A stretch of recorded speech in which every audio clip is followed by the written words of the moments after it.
கடந்த நாட்களாக ஒரு காரியத்தை ஆண்டவர் என்னோடு தெளிவாக பேசிக்கொண்டே இருந்தார். நம்முடைய வாழ்க்கையில், நிறைய பேருடைய வாழ்க்கையில் 2 விதமான நினைவுகள், ஒன்று பரிசுத்தத்தை குறித்து இருக்கிறது, இன்னொன்று அதற்கு எதிர்மாறாக அசுத்தத்தை குறித்ததான ஒரு தாக்கம் நிறைய பேருடைய வாழ்க்கையில் இருக்கிறது. அதனால தான் ஆண்டவர் இந்த ஆண்டில் நமக்கு வாக்கு பண்ணினதான ஒரு வாக்கு தத்துவம், என் தலையை எண்ணெயால் அபிஷேகம் பண்ணுகிறீர். இந்த அபிஷேகத்தினுடைய வல்லமை இல்லாத வரையிலும் நம்முடைய வாழ்க்கையில் இந்த 2 விதமான நினைவுகள் மாறி மாறி வந்து கொண்டே இருக்கும். ஒரு இடத்துல தீர்க்கதரிசி சொல்கிறாரு, எந்த மட்டும் இப்படி 2 நினைவுகளினாலே நீங்கள் குந்தி குந்தி நடப்பீர்கள். அதாவது தடுமாறி தடுமாறி உட்காந்து எழுந்து உட்காந்து ஓடுறது, நிற்கிறது, ஒரே சீராக இல்லாமல் இப்படியா நம்முடைய வாழ்க்கை ஓடிக்கொண்டிருக்கிறது. இந்த வருடத்தில் அவ்விதமான வாழ்க்கை நம்முடைய குடும்பத்திலேயோ நம்முடைய சபையிலேயோ இருக்கக்கூடாது. சீரான ஒரு வாழ்க்கை நம்முடைய வாழ்க்கை வேண்டும் என்று சொல்லி ஆவியானவர் விரும்புகிறார். ஆனால் இந்த நாட்களில் நம்முடைய எண்ணங்களை குறித்து நாம் பார்க்க போகிறோம். தலைப்பகுதியை குறித்து பார்க்க போகிறோம். இங்கே வந்து உட்கார்ந்த உடனே ஒரு பரிசுத்த சிந்தை ஒன்று வந்துடுது. வெளியில் போன உடனே அந்த பரிசுத்த சிந்தை மாறி அதற்கு நேர்மாறாக அசுத்தமான சிந்தைகள் நம்முடைய வாழ்க்கையில் வந்துடுது. இல்லைன்னா ஆலயத்துக்கு வரும்பொழுது ஒரு பரிசுத்த வார்த்தையை நம்ம பேசுகிறோம். வீட்டுக்கு போனவொடனே அசுத்தமான வார்த்தைகளை நாம் பேசி கொண்டிருக்கிறோம். இது யாரும் பார்க்கல நம்ம நினைக்கக்கூடாது. நம்மை கண்காணித்து கொண்டிருக்கிறதான ஆவியானவர் ஒருவர் உண்டு. அவர் நமக்குள்ளாகவே இருக்கிறாரு.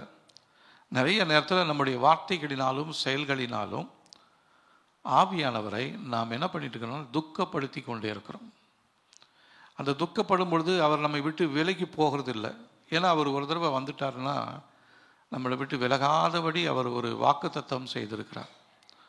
அதனால் அவர் நம்மளை விட்டு விலகிறதில்லை. ஆனால் நம்ம அடிக்கடி நம்ம ஆவியானவரை துக்கப்படுத்தி கொண்டே இருக்கிறோம். இயேசு கிறிஸ்துவை மறுபடியுமாகவே சிலுவையில் அடித்து கொண்டே இருக்கிறோம். அந்த சிலுவை காட்சியை சற்று உங்களுக்கு முன்பாக நீங்கள் நிறுத்தி பாருங்கள். அவர் எவ்வளோ வேதனையும், எவ்வளோ அவமானம், எவ்வளோ பாடுகள், அந்த பாடுகளும் அந்த அவமானங்களையும் நம்முடைய வாழ்க்கையில் நாம் நம்முடைய செயல்களினாலே நாம் மறுபடியுமாக ஆண்டவரை திரும்ப அவரை சிலுவையில் அடித்து கொண்டே இருக்கிறோம். இது ஒரு தவறான ஒரு செயலாக இருக்கிறது. அதை எச்சரிக்கும்படியாக ஆவியானவர் இந்த நாளிலே நம்மோடு பேசுகிறார். யாக்கோபு எழுதின நிருபத்தில் 1ஆம் அதிகாரத்தில் இவ்விதமாக ஒரு வசனம் சொல்லுகிறது. 6, 7, 8 வசனங்களை வாசிக்கலாம். 1ஆம் அதிகாரத்தில் 6, 7, 8 வசனங்களை வாசிக்கலாம். 312ஆம் பக்கத்தில் இருக்கு. ஆனாலும் அவன் எவ்வளவாகிலும் சந்தேகப்படாமல் விசுவாசத்தோடு கேட்க கடவன். சந்தேகப்படுகிறவன் காற்றினால் அடிபட்டு அலைகிற கடலின் அலைக்கு ஒப்பாயிருக்கிறான். அப்படிப்பட்ட மனுஷன் தான் கர்த்தரிடத்தில் எதையாகிலும் பெறலாம் என்று நினையாதிருப்பானாக. இரு மனம் உள்ளவன் தன் வழிகளிலெல்லாம் நிலையற்றவனாய் இருக்கிறான். 2 மனம் உள்ளவர்கள் நம்முடைய வழிகளில் எப்படி இருக்கோமா, நிலையற்றவர்களாய் இருக்கிறோம். அப்படிப்பட்டதான வாழ்க்கையை தேவன் நமக்கு வாக்கு பண்ணலை. நமக்கு சமாதானத்தையும் சந்தோஷத்தையும் கர்த்தர் கொடுத்திருக்கிறார். இந்த சந்தோஷமும் ஏதோ ஒரு சில நேரத்தில், ஒரு சில நிமிடங்களில், அதுக்கப்புறம் அந்த சந்தோஷம் நம்மளை விட்டு கடந்து போயிடுமான்னு நினைக்காதீங்க. தேவன் நமக்கு கொடுக்குற சமாதானமும் சந்தோஷமும் அது நிலையான சந்தோஷமாக இருக்கிறது. ஏன்னா இந்த சந்தோஷத்தையும் சமாதானத்தையும் நமக்கு கொடுக்கிறவர் உலகத்தில் இருக்கிற ஆவியானவர். உலகத்தில் இருக்கிற ஆவி இல்லை, நம்மை வழிநடத்துகிறதான பரமபிதா தம்முடைய ஆவியானவர் மூலமாக நமக்கு கொடுக்கிறதான இந்த சந்தோஷமும் சமாதானமும் எங்கேருந்து வந்தது தெரியுங்களா? இது பரலோகத்திலிருந்து வந்தது.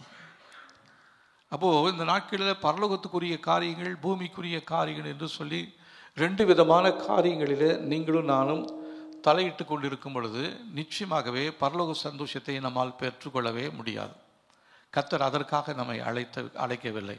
நம்மை விசேஷம் உள்ளவர்களாய், விசேஷமானவர்களாய் கர்த்தர் நம்மை தெரிந்து கொண்டிருக்கிறார். அவருடைய சந்தோஷத்தினாலும் சமாதானத்தினாலும் நம்மை நிரப்பும்படியாய் தேவன் தெரிந்து கொண்டிருக்கிறார். ஆகவே இந்த நாட்களிலே நாம் நம்முடைய தலைப்பகுதியை பார்த்து சற்று யோசித்து அதை ஆராய்ச்சி பண்ண போகிறோம். நம்முடைய தலையை கொஞ்சம் பிரித்து மேய போகிறோம். தலைக்குள்ளே என்ன இருக்குது, தலைக்குள்ளே என்ன இருக்குதுன்னு நமக்கு தெரியல. தலைக்குள்ளே மூளை இருக்குது. அந்த மூளை எப்படிப்பட்ட மூளையாக இருக்கிறது? எங்கள் அம்மா திட்டுவாங்க சில நேரத்தில். நான் சின்ன பிள்ளையாக இருக்கும்பொழுது படிக்கும்பொழுது படிப்பு ஏறலைன்னா உன் தலையில் என்னடா களிமண்ணாக இருக்குது அப்படின்னு சொல்லுவாங்க. அது இன்னொரு வார்த்தையும் சொல்லுவாங்க, அது சொல்ல நான் விரும்பலை. உங்களுக்கு நிறைய பேத்துக்கு தெரியும்னு நினைக்கிறேன் அந்த வார்த்தை. 2 இருக்குதாடா அப்படின்னு சொல்லுவாங்க. அப்படி அந்த நேரத்தில் அது எனக்கு புரியல. ஆனால் இப்போ நான் யோசிக்கும் பொழுது அது மிகவும் உண்மையான ஒரு வார்த்தையாக இருக்கிறது. களிமண்ணாக இருக்கிறதா அல்லது தேவனுடைய சித்தத்தின்படி செயல்படக்கூடிய ஒரு மூளை பகுதியாக இருக்கிறதா? உங்களுடைய சிந்தை எதினாலே நிரம்பி இருக்கிறது? அதை வைத்து தான் உங்களுடைய வாழ்க்கையவே ஆண்டவர் டிசைட் பண்ணுவார். நீங்களும் மாற்ற முடியும். மற்றபடி உங்களுடைய முயற்சி எல்லாம், நீங்கள் ஒரு வேளை உங்கள் மேலே வாசனை அடிக்கணும்னு வாசனை திரவியங்கள் அடித்து கொள்ளலாம், நல்லா இருக்கணும்னு அழகான ட்ரெஸ்ஸெல்லாம் செலக்ட் பண்ணி போட்டுக்கலாம், எல்லாமே புதுசு புதுசாக போட்டுக்கலாம், நிறைய பெர்ஃப்யூம்லாம் போடலாம். ஆனால் அந்த அந்த வாசனை என்பது கர்த்தருக்கு முன்பாக அது ஒரு நாற்றமாக இருக்கிறது. இன்னொரு வசனத்தை வாசிக்கலாம் பாருங்க. 2 கொரிந்தியர்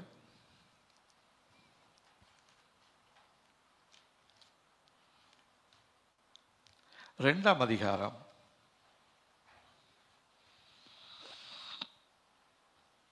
14 17 வசனம் வரலும் வாசிக்க போகிறோம்.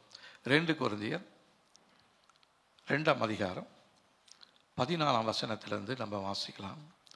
கிறிஸ்துவுக்குள் எப்பொழுதும் எங்களை வெற்றி சிறக்க பண்ணி எல்லா இடங்களிலேயும் எங்களை கொண்டு அவரை அறிகிற அறிவின் வாசனையை வெளிப்படுத்துகிற தேவனுக்கு ஸ்தோத்திரம். ரட்சிக்கப்படுகிறவர்களுக்குள்ளேயும் கெட்டுப்போகளுக்குள்ளேயும் நாங்கள் தேவனுக்கு கிறிஸ்துவின் நற்கந்தமாய் இருக்கிறோம். கெட்டுப்போகிறவர்களுக்குள்ளே மரணத்திற்கு ஏதுவான மரண வாசனையாகவும் ரட்சிக்கப்படுகிறவர்களுக்குள்ளே ஜீவனுக்கு ஏதுவான ஜீவ வாசனையாகவும் இருக்கிறோம். இவைகளை நடப்புகிறதற்கு எவன் தகுதியானவன்? அநேகரை போல நாங்கள் தேவ வசனத்தை கலப்பாய் பேசாமல் துப்பரவும் தேவனால் அருளப்பட்ட பிரகாரமாகவும் கிறிஸ்துவுக்கு தேவ சந்நிதியில் பேசுகிறோம். இப்போது இந்த இடத்துல பவுல் சொல்கிறாரு, அவர் 2 விதமான வாசனை இந்த உலகத்தில் நடக்கும் பொழுது. கெட்டு போகிறவர்களுக்குள்ளே 16ஆம் வசனம் மரணத்திற்கு ஏதுவான மரண வாசனையாகவும் ரட்சிக்கப்படுகிறவர்களுக்குள்ளே ஜீவனுக்கு ஏதுவான ஜீவ வாசனையாகவும் இருக்கிறோம். இப்போ நம்முடைய வாழ்க்கை இவ்விதமாக 2 வாசனை இருக்கணும். அந்த 2 வாசனைனா மரண வாசனை என்று சொல்லும் பொழுது அதுவும் தேவனை மகிமைப்படுத்தக்கூடிய ஒரு வாசனையாக இருக்கணும். ஜீவ வாசனையாக என்று சொல்லும் பொழுது அதுவும் தேவனை மகிமைப்படுத்தக்கூடிய ஒரு வாசனையாக இருக்கணும். இதை தவிர்த்து 3வது ஒரு அசுத்தமான ஒரு வாசனை ஒன்று இருக்கிறது. இந்த வாசனை நம்முடைய வாழ்க்கையில் இருக்கக்கூடாது. நிறைய பேர் தேவனுடைய பிள்ளைகளுக்கு மத்தியில் தேவ சமூகத்தில் இருக்கும் பொழுது அவங்க ஒரே ஜீவ வாசனையாக இருப்பாங்க. கொஞ்சம் அந்த பக்கம் கடந்து போன பின்னாடி அவங்களுக்குள்ளே இருக்கிற வாசனை இருக்குது பார்த்தீங்களா, இது மரண வாசனையாக இருக்கும். இந்த மரண வீடுகளுக்கு போகும்பொழுது ஒரு வாசனை ஒன்று இருக்கும். நீங்கள் பார்த்துருக்கீங்களான்னு தெரியல. அதுதான் அந்த மரண வீட்டு வாசனை. ஆவியானவர் நேற்று இரவு என்கிட்ட சொன்னார், நல்லா கவனிச்சுக்கலுங்க, மரண வாசனை வீசக்கூடிய ஒரு நாட்களாக இது இருக்கிறது. யாருக்குன்னு தெரியல, ஆனால் ஏதோ ஒரு குடும்பத்தில் ஒரு மரணத்திற்குரியதான ஒரு அறிகுறி ஒன்று தென்படுகிறது. அதை நான் கேட்டுகிட்டே இருக்கிறேன், ஆண்டவர் அது எந்த வீடுன்னு எனக்கு தெரியலையே, அதை எனக்கு சொல்லுங்க என்று சொல்லி நான் கேட்டுக்கொண்டே இருக்கிறேன். அந்த நேரத்தில் ஒரு சில முகங்களை கர்த்தர் எனக்கு காண்பித்தார். அந்த முகங்களிலும் எனக்கு ஒரு தெளிவு இல்லாதபடி இருக்கிறது. அதனால் நான் தேவனிடத்தில் கேட்டுக்கொண்டே இருக்கிறேன், ஆண்டவரே நீங்கள் தெளிவாக எனக்கு சொல்லுங்கள் என்று சொல்லி. ஏன்னு சொன்னால் உங்களுடைய வீடுகளுக்குள்ள மரண ஆவி ஒன்று உள்ளே நுழையும்படியாய் முயற்சி செய்து கொண்டிருக்கிறான். உங்களுடைய எல்லைகளிலே ஏதாவது உடைப்புகள், உடைந்து போன பகுதிகள் இருக்குமானால் அதை பயன்படுத்தி குடும்பத்துக்குள்ள மரணத்தை ஏற்படுத்தும்படியாய் மரண ஆவி ஒன்று உள்ளே நுழைய முயற்சி செய்து கொண்டே இருக்கிறது. ஆகவே நாம் இந்த நாட்களில் நம்முடைய எல்லைகளை, உடைந்து போன பகுதிகளை நாம் தேவனுடைய சமூகத்தில் ஒப்பு கொடுத்து, ஆண்டவரை உடைந்து போன பகுதிகளெல்லாம் இயேசுவின் நாமத்தினாலே அடைக்கப்படுவதாக, அதை பயன்படுத்தி உள்ளே நுழையும்படி முயற்சி செய்கிற மரண வல்லமைகள் எங்களை விட்டு, எங்களுடைய குடும்பத்தை விட்டு, எங்களுடைய சபையை விட்டு, எங்களுடைய ஊழியத்தை விட்டு இயேசுவின் நாமத்தினாலே வெளியேறுவதாக அப்படின்னு சொல்லி நாம் ஜெபிக்க வேண்டியது மிகவும் அவசியமாக இருக்கிறது. இந்த ஒரு காரியத்திற்காக நாம் இப்பொழுது இணைந்து ஜெபிக்க போகிறோம். இயேசுவே, இந்த நாளிலே எங்களுக்கு அறிவுறுத்தினபடி மரண ஆவியை ஏதோ ஒன்று ஆண்டவரே எங்களுடைய குடும்பத்துக்குள்ளாக, சபைக்குள்ளாக உள்ளே நுழையும்படியாக எங்களை சுற்றி கொண்டிருக்கிறது ஆண்டவரே. அந்த சுற்றி கொண்டிருக்கிற அந்த மரண ஆவி எங்களுடைய வாழ்க்கைக்குள்ளாக நுழைய முடியாதபடிக்கு, எங்களுடைய சபைக்குள்ளாக நுழையாதபடிக்கு ஆண்டவரே நீங்கள் எங்களை சுற்றிலுமாக பாதுகாப்பை கொடுக்கும்படியாய் இயேசு கிறிஸ்துவின் இரத்தத்தின் வல்லமையினாலே நாங்கள் இப்பொழுது எங்களையும் எங்களுடைய குடும்பத்தையும் நாங்கள் மறைத்து கொள்ளும்படியாய் ஒப்பு கொடுக்கிறோம். தேவனுடைய ஆவியானவர் நீர் எங்களை சூழ்ந்து கொள்ளுவீராக. பிசாசினால் நியமிக்கப்பட்டிருக்கிற இந்த மரண வல்லமைகள் எங்களுடைய வாழ்க்கைக்குள்ளாக, எங்களுடைய குடும்பத்துக்குள்ளாக நுழையக்கூடாதாண்டவரே. இயேசுவின் நாமத்தினாலே எங்களுடைய வாழ்க்கையில், எங்களுடைய குடும்பத்தில் தேவனுடைய ஆவியானவர் மாத்திரமே நுழையும்படியாய் சொல்லி ஜெபிக்கிறோம் ஆண்டவரே. நாங்கள் இப்பொழுது வாசித்தது போல கிறிஸ்துவுக்குள் எப்பொழுதும் எங்களை வெற்றி சிறக்க பண்ணி எல்லா இடங்களிலேயும் எங்களை கொண்டு அவரை அறிகிற அறிவின் வாசனையை வெளிப்படுத்தும்படியாய் தேவனே உம்மை நாங்கள் துதிக்கிறோம், ஸ்தோத்தரிக்கிறோம். இந்த நேரத்தில் நீர் எங்களை ஜெபத்தை கேட்டதற்காக ஸ்தோத்திரம், எங்களுக்கு பதில் தந்ததற்காக ஸ்தோத்திரம் ஆண்டவரே. இயேசுவின் நாமத்தில் ஜெபிக்கிறோம் பிதாவே, ஆமென். ஸ்தோத்திரம். இப்போ நம்முடைய தலைப்பகுதி என்பது அது ஒரு தோட்டத்தை போல் இருக்கிறது, ஒரு நல்ல ஒரு கார்டன் போல் இருக்கிறது. நல்ல வாசனை கொடுக்கக்கூடிய பூக்கள் அந்த தோட்டத்தில் இருக்க போகிறது. ஏதேன் தோட்டத்து போல. ஏதேன் தோட்டத்தில் பாவம் நுழையாததற்கு முன்பாக அது மிகவும் ஆசீர்வாதமான ஒரு தோட்டமாக இருந்தது. அதற்குள்ள நம்முடைய எல்லா தேவைகளையும் சந்திக்கப்படும்படியாக கர்த்தர் எல்லாவற்றையும் ஆயத்தப்படுத்தி வைத்திருந்தார்.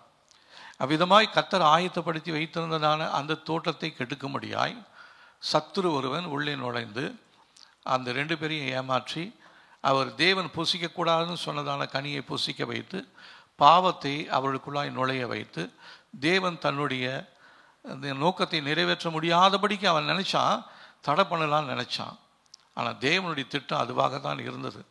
நீ அப்படி செஞ்சாலும் அதற்கென்று நான் வேறொரு வழியை வைத்திருக்கிறேன் என்று சொல்லி ஆண்டவராகிய இயேசுவை இந்த பூமிக்கு அனுப்பி பாடுபட வைத்து, ரத்தம் சிந்த வைத்து, அந்த இரத்தத்தின் மூலமாக அந்த பாவத்திலிருந்தும் சாபத்திலிருந்தும் நமக்கு விடுதலை கொடுத்து, இந்த நாளிலும் அவரை ஏற்றுக்கொள்ளும்படியாய் அவருடைய நாமம் தரிக்கப்பட்டவர்களாய் கர்த்தர் நம்மை தெரிந்து கொண்டிருக்கிறார். தேவனுடைய நாமத்திற்கு மகிமை உண்டாவதாக. அப்போது அந்த ஏதேன் தோட்டத்தில் பார்த்தீங்கன்னா நல்ல வாசனை இருந்தது. அவங்க பேசினதான வார்த்தைகள் ரொம்ப ஆசீர்வாதமான வார்த்தைகளாக இருந்தது. தேவனுடைய நாமத்திற்கு மகிமையை கொடுக்கக்கூடிய, வாசனை கொடுக்கக்கூடிய ஒரு வார்த்தைகளாக இருந்தது. சற்று நம்ம யோசித்து பார்ப்போம். இந்த நாளில் நம்முடைய வீடுகளில் நாம் பேசி கொண்டிருக்கிறதான வார்த்தைகள் தேவனுக்கு வாசனை கொடுக்க வார்த்தைகளாக இருக்கிறதா, அல்லது சத்துருவுக்காக வாசனை வீசக்கூடிய, மரண வாசனைகள் வீசிக்கூடிய கொண்டுகிற வீடாக இருக்கிறதா என்று சொல்லி நாம் சற்று யோசித்து பார்க்க வேண்டும். 2 தான். ஒன்று தேவன் அல்லது பிசாசு. நடுவில் காலியான இடம்னு சொல்லி ஒன்று இல்லை.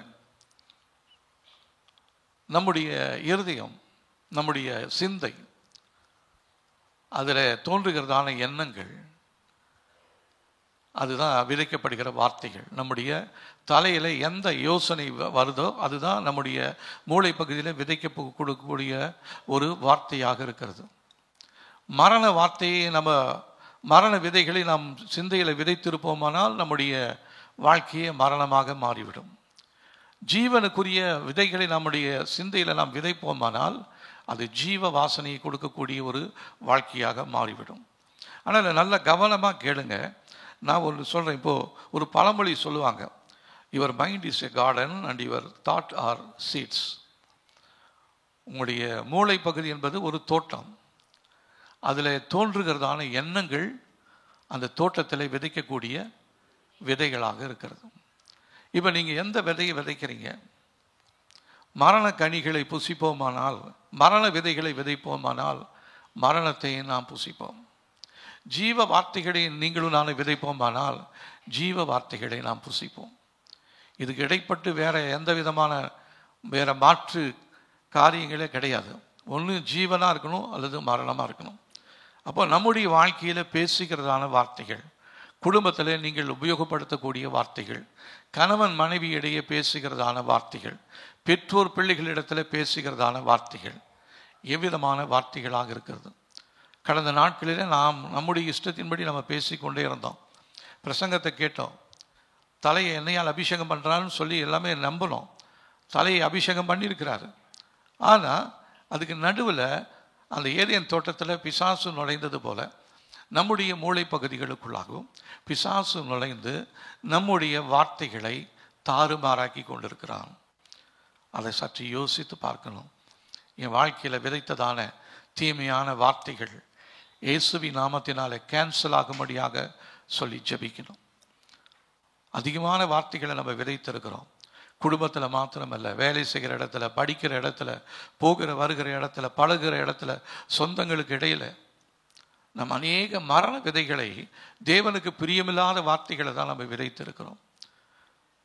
அறுவடை பண்ணும் பொழுது அறுவடை மரண அறுவடைகளாக இருக்கும். ஜீவனுக்குரிய அறுவடை இருக்காது. அதற்காக கர்த்தர் உங்களையும் என்னையும் இந்த உலகத்தில் அவர் தெரிந்து கொள்ளவே இல்லை. நன்றாக யோசிச்சு பாருங்க. இதுவரையிலும் நீங்கள் பேசினதான வார்த்தைகள் உங்களுடைய வாழ்க்கையில், குடும்பத்தில் விதைக்கப்பட்டிருக்கிறது. இந்த நாளில் நீங்கள் வருத்தத்தோடு இப்படி தீமையான காரியம் நடக்குதே, நான் விரும்பாத காரியம் நடக்குதே, இதை நான் விரும்பலையே, ஆனால் ஏன் வாழ்க்கையில் நடக்குதுன்னு நீங்கள் நினைக்கலாம். ஏன் உங்கள் வாழ்க்கையில் நடக்குதுன்னு நீங்கள் நினச்சிங்கன்னா உங்களுடைய வாழ்க்கையில் தேவையில்லாத வார்த்தைகளை நீங்கள் விதைத்திருக்கிறீர்கள். கர்த்தருடைய ஆவியானவர் ஒரு எச்சரிப்பாக இதை இந்த நாளிலே நமக்கு சொல்லுகிறார். அதனால் வார்த்தைகளை பேசும் பொழுது மிகவும் கவனத்தோடு, ஜாக்கிரதையோடு நம்ம பேசணும். குடும்பத்தில் நிறைய வார்த்தைகளை பேசுகிறோம். ஒருவேளை பிஸ்னஸில், தொழில் செய்கிற இடத்துல, பழகிற இடத்துல, சொந்தக்காரங்க மத்தியில் நம்ம எவ்விதமான வார்த்தைகளை உபயோகப்படுத்தி கொண்டிருக்கிறோம். அதிக ஜாக்கிரதையாக நாணத்தோடு நம்முடைய வார்த்தைகளை விதைக்க இந்த நாட்களில் தேவன் நமக்கு உதவி செய்வாராக. இன்னொரு வசனத்தை நம்ம வாசிக்கலாம் பாருங்க. பிலிப்பியருக்கு எழுதினதான நிருபத்தில்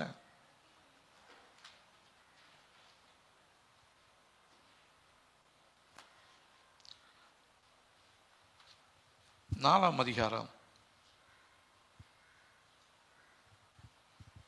8ஆம் வசனத்தில் இங்கே பவுல் பிலிப்புக்கு எழுதினதான அந்த நிருபத்தில் ஒரு ஆலோசனையை சொல்லுகிறார்.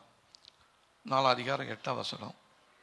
கடைசியாக சகோதரரே, உண்மையுள்ளவைகள் எவைகளோ, ஒழுக்கமுள்ளவைகள் எவைகளோ, நீதியுள்ளவைகள் எவைகளோ, கற்புள்ளவைகள் எவைகளோ, அன்புள்ளவைகள் எவைகளோ, நற்கீர்த்தி உள்ளவைகள் எவைகளோ, புண்ணியம் எதுவோ, புகழ் எதுவோ, அவைகளையே சிந்தித்து கொண்டிருங்கள்.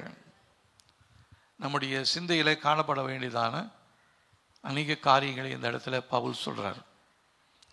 நிறைய நேரத்தில் இதுக்கு எதிர்மாறாக தான் நம்ம சிந்தனை செய்து கொண்டிருக்கிறோம். இவ்விதமாக எதிர்மறையான சிந்தனையில் இருக்கும் பொழுது நம்முடைய குடும்பத்தில் போராட்டங்களும் பிரச்சனைகளும் சரீர பலவீனங்களும் தொடர்ந்து வந்து கொண்டே இருக்கிறது. அப்புறம் நம்ம நினைக்கிறோம், நம்ம இவ்வளோ நாளாக ஜெபம் பண்ணோம், எல்லா ஜெபமும் பண்ணோம், ஆனால் எந்த ஜெபத்துக்குமே எனக்கு மாத்திரம் பதிலே வரலையே. பதில் வந்ததுன்னா ஏதோ ஒரு 10 ஜெபத்தில் ஒரு ரெண்டு பாயிண்டில் எனக்கு பதில் கிடச்சிருக்கும். மீதி எல்லா பாயிண்ட்லையும் எனக்கு எந்த விதமான பதிலும் வரலையேன்னு சொல்லி நீங்கள் ஒருவேளை தேவ சமூகத்தில் நீங்கள் முறுமுறுத்து கொண்டிருக்கலாம். அந்த நேரத்தில் பிசாசு உங்களுடைய மூளை பகுதியை தாக்கி தேவனை விட்டு பின்மாற்றத்துக்குள்ளாக போகும்படியாய் அவன் ஒரு தந்திரம் செய்து கொண்டிருக்கிறான். இந்த ஆண்டிலே துவங்கினதான நிறைய பேர் இந்த ஆண்டு முடிவதற்குள்ளாக தேவனுடைய சத்தத்தை, தேவனுடைய வார்த்தையை நீங்கள் கேட்கலன்னா நீங்கள் சபையில் நிலைத்திருக்கவே முடியாது. ஆவியானவர் தெளிவாக சொல்லுகிறார். பின்மாற்றத்தின் ஆவி இந்த நாட்களில் எல்லா இடங்களிலும் அதிகமாக கிரியை செய்து கொண்டே இருக்கிறது. பின்மாற்றம் என்று சொன்னால் உங்களுக்கு நன்றாக தெரியும் என்று சொல்கிறேன். தேவனை நம்பி வந்தவர்கள், கடந்த நாட்களில் நான் ஒரு சகோதரனை குறித்து நான் சொன்னேன். ரொம்ப ஆவிக்குரிய ஜீவியத்தில் அவர் ஏற்கனவே எனக்கு தெரிஞ்ச ஒரு 20 வருஷமாக அவர் நல்ல சபையில் போய் நல்ல ஒரு ஐக்கியத்தில் தான் இருக்கிறார். ஆனால் அவருடைய குடும்பத்துக்குள்ள சில பிரச்சனைகள், அவருடைய மனைவிக்குள்ள ஒரு ஒரு ஒரு அசுத்த வல்லமை, அதை விரட்டணும்னு அவர் நிறைய ஜெபம் பண்ணிக்கிட்டே இருக்கிறாரு. அது போகவே இல்லை. மாறாக இப்போ இந்த சகோதரனுடைய வாழ்க்கையிலுமே ஒரு விதமான நடுக்கம், இரவு நேரத்தில் தூக்கமே இல்லையா. அப்போ அந்த சகோதரன் தன்னுடைய வாயால் என்கிட்ட சொன்னதான வார்த்தை, நான் பேசாமல் பின்மாற்றத்துக்குள்ளே போயிடலான்னு இருக்கிறேன் அப்படின்னாரு. எனக்கு ஒரு பெரிய ஷாக்காக இருந்துச்சு. என்ன பிரதர் சொல்கிறீங்க அப்படின்னு. இல்லை, கர்த்தருடைய ஆவியானவர் விடுதலை ஆக்கினா விடுதலை உண்டு என்று சொல்கிறாங்க. ஆனால் எனக்கு நிறைய காரியங்களை ஆவியானவர் விடுதலை ஆக்கினார். ஆனால் இப்போது என் வாழ்க்கையில் அந்த விடுதலையே இல்லையே. அதனால் நானும் எவ்வளோ தூரம் ஜெபம் பண்ணி பார்க்குறேன், எவ்வளோ தூரம் உபவாசம் பண்ணி பார்க்குறேன், என் வாழ்க்கையில் அந்த பிரச்சனைகள் மாறவே மாட்டேனுது. அதனால் நான் எதுக்கு இப்படி ரெட்டை வேஷம் போட்டுக்கிட்டு நிறைய ஊழியத்துக்கெல்லாம் போகிறாரு. ஊழியக்காரங்களோட போய் நிறைய வீடுகளெல்லாம் போய் விசிட் பண்ணிக்கிறாரு, ஜெபம் பண்ணியிருக்கிறாரு. ஜெபம் பண்ண இடத்துல கர்த்தர் விடுதலையாக கொடுத்துருக்கிறாரு. அதெல்லாம் அவர் என்கிட்ட சொன்னார். ஆனால் இப்போது அந்த சகோதரனுடைய வாழ்க்கையில் வருகிற ஒரு வார்த்தை, நான் பேசாமல் பின்மாற்றத்துக்குள்ளாரிய பழைய வாழ்க்கைக்குள்ளாரிய போயிடலான்னு இருக்கிறேன் அப்படின்னு சொல்லி சொன்னார். எனக்கு மிகவும் ஒரு வேதனைக்குரிய ஒரு காரியமாக இருந்தது. அந்த சகோதரனோடு நான் நிறைய நாள் பழகியிருக்கேன், பேசியிருக்கேன், ஒன்றாக ஜெபித்திருக்கிறோம். அந்த மகனுடைய வாழ்க்கையில் இப்படிப்பட்டதான ஒரு வார்த்தை வருகிறது. ஏன் ஆண்டவரே அப்படின்னு சொல்லி நான் ஜெபிக்கும் பொழுது, இங்கே சபையிலையுமே அப்படிப்பட்டதான நிறைய பேர் இருக்கிறாங்க. எதுக்குடா வந்தோன்னு நினைக்கிறாங்க, சீக்கிரமாக போயிடலான்னு நினைக்கிறாங்க. ஆனால் அவங்க என்ன சொல்கிறாங்க தெரியுங்களா? லூக்காவில் இருக்குது ஒரு வசனம், இறக்கவும் வெட்கப்படுகிறேன், கொத்தவும் பலன் இல்லைன்னு சொல்லுவார். போய் பிச்சை எடுக்கிறதுக்கு எனக்கு ரொம்ப அவமானமாக இருக்குது. ஏதாவது வேலை செஞ்சு பிழைக்கலாம்னா எனக்கு பலனும் கிடையாது. ஜெபம் பண்ணலான்னா எனக்கு பலன் இல்லை. போய் யார்கிட்டையாச்சும் பிச்சை எடுக்கலாம்னா அதுக்கும் எனக்கு என் மனசு விட மாட்டேனுது. இப்படி 2ஆம் கட்ட நிலையில், 2ஆம் தரத்தில் நிறைய பேர் சபைக்குள்ளே இருக்கிறோம். கர்த்தர் நம்ம ஒவ்வொருவரோடு தான் பேசிக்கொண்டே இருக்கிறார். தேவனுடைய வார்த்தையை கேட்டுட்டு அதன்படி நடக்க நாம் இந்த நாளில் நம்மை அர்ப்பணிக்க வேண்டும். ஒரு தரம் கர்த்தர் சொன்னார்னா அவரை மாற்றவே மாட்டார்.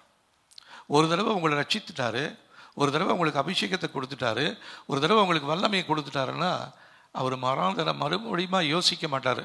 தெரியாதனமாக இந்த பிள்ளையை ரட்சித்துட்டனோ, தெரியாதனமாக இந்த பிள்ளைக்கு அபிஷேகத்தை கொடுத்துட்டனோ அப்படின்னு அவர் ஒரு நாள் யோசிக்கவே மாட்டார்.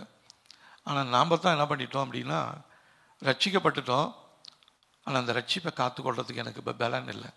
காரணம், என் வாழ்க்கையில் தொடர்ந்து சில பிரச்சனைகளும் சில போராட்டங்களும் என்னை போட்டு அழுத்தி கொண்டே இருக்கிறது. இதற்கெல்லாம் காரணம் என்ன? நம்முடைய வாயிலிருந்து வருகிறதான வார்த்தைகள், நம்முடைய செயல்பாடுகள். மறைவாக நிறைய காரியங்களை நாம் செய்து கொண்டிருக்கிறோம். இப்போ எல்லா நேரத்துலையுமே உங்களை பாஸ்டரோ ஊழியக்காரர்களோ உங்களை கவனிக்கிறது கிடையாது. இப்போ இங்கே இருக்கிறப்போ உங்களை பார்க்குறோம், பேசுகிறோம். உங்களுடைய வீடுகளுக்கு வரும்பொழுது, இல்லைன்னா உங்களை நாங்கள் எங்கேயாவது பார்க்கும் பொழுது உங்களை பார்க்குறோம். ஆனால் நாங்கள் பார்க்காத நேரங்கள் நிறைய உண்டு. அந்த நேரத்தில் உங்களுடைய செயல்பாடுகள் எவ்விதமாக இருக்கிறது? அதை தான் நான் ஜெபித்து கொண்டு இருக்கிற, ஆண்டவரே என்னுடைய சபை மக்களுடைய செயல்பாடுகளை கர்த்தர் நீர் எங்களுக்கு காண்பீங்க ஆண்டவரே அப்படின்னு சொல்லி. அடுத்த முறை அவங்க இதுக்காக ஜெபம் பண்ணுங்கன்னு சொல்லும் பொழுது, ஆண்டவரே உடைய செயல்பாடுகள் என்ன என்று சொல்லி எனக்கு காண்பீங்க என்று சொல்லி நான் ஜெபித்து கொண்டிருக்கிறேன். ஒரு அருமையான ஊழியக்காரர் ஒரு தன்னுடைய இதில் எழுதியிருந்தார். ஒரு சகோதரி அவருடைய கணவரோடு போயிட்டு அந்த ஊழியக்காரர்கிட்ட போய் அந்த மகனை குறித்து நிறைய குற்றம் சொல்லி கொண்டே இருந்தாங்களாம். இப்படி நிறைய நாள் வந்து சொல்லிக்கிட்டே இருந்திருக்காங்க. அதுக்கப்புறம் தனித்து அந்த சகோதரி தனியாக இருக்கிற நேரத்தில் ஒரு நாள் வந்த பொழுது இவர் ஜெபம் பண்ணார், ஆண்டவரே இவங்களுக்குள்ள மறைந்திருக்கிற காரியம் என்ன என்று சொல்லி எனக்கு வெளிப்படுத்தல் என்று சொல்லி. அப்போது இவர் சொன்னார், மகளே உன் வாழ்க்கையில் தலையீடு பண்ணி கொண்டிருக்கிறதான மூன்றாவது ஒரு நபரை நான் பார்க்கிறேன், அது யாருன்னு எனக்கு சொல்லுவியா அப்படின்னு கேட்டாராம். இவங்களுடைய கண்ணெல்லாம் அப்படியே கண்ணீராக வந்துடுச்சு. அப்போ இவ்வளோ நாள் நீ புருஷனை பற்றி நீ குறை சொல்லிக்கிட்டே இருந்த, உன் வாழ்க்கையில் தலையீடு செய்து கிரியை செய்து கொண்டிருக்கிற மூன்றாவது ஒரு நபர், அவர் யார் என்று சொல்லி எனக்கு நீ சொல்லுவியா அப்படின்னு கேட்டாராம். அதுக்கப்புறம் அந்த மகள் கண்ணீரோடு தன்னுடைய காரியங்களை ஒத்துக்கொண்டாள். அப்போ இவ்வளோ நாள் நீ சொல்லிக்கிட்டு இருந்ததான குறை குற்றங்கள் உன் புருஷனை பற்றி தான் இருந்துச்சு. ஆனால் உனக்குள்ள மறைந்திருந்ததான ஒரு காரியம் இதுதான் உன் வாழ்க்கையில் இப்படி தீமையான காரியங்களை செய்து கொண்டு இருக்கிறது. அதை விட்டு விலகும்படியாக ஆண்டவர் இப்பொழுது உன்னை எச்சரிக்கிறார் என்று சொல்லி ஜெபம் பண்ணி அதுக்கப்புறம் அந்த மகளுக்கு ஒரு விடுதலை கொடுத்தார் என்று சொல்லி அவங்க தன்னுடைய காரியத்தில் எழுதியிருந்தாங்க, நான் வாசித்தேன். அப்போது நம்முடைய வாழ்க்கையில் தேவன் கிரியை செய்ய முடியாதபடி காரணங்கள் காரியங்கள் எதுவாக இருக்கிறது என்று சொல்லி ஒருவேளை ஊழியக்காரருக்கோ மற்றவர்களுக்கோ வெளிப்படுத்துவதை விட உங்கள் வாழ்க்கையில் உங்களுக்காக பிரத்யேகமாக தேவன் வெளிப்படுத்துவதானால் அது எவ்வளவு ஆசீர்வாதமாக இருக்கு இல்லைங்களா? ஒருவேளை ஒருத்தருக்கு தெரிஞ்சு மூணாவது மனுஷனுக்கு ஒரு தெரிஞ்சு அது மிகுந்த அவமானமாயிடும். தேவன் யாரையும் அவமானப்படுத்த விரும்புகிறவர் கிடையாது.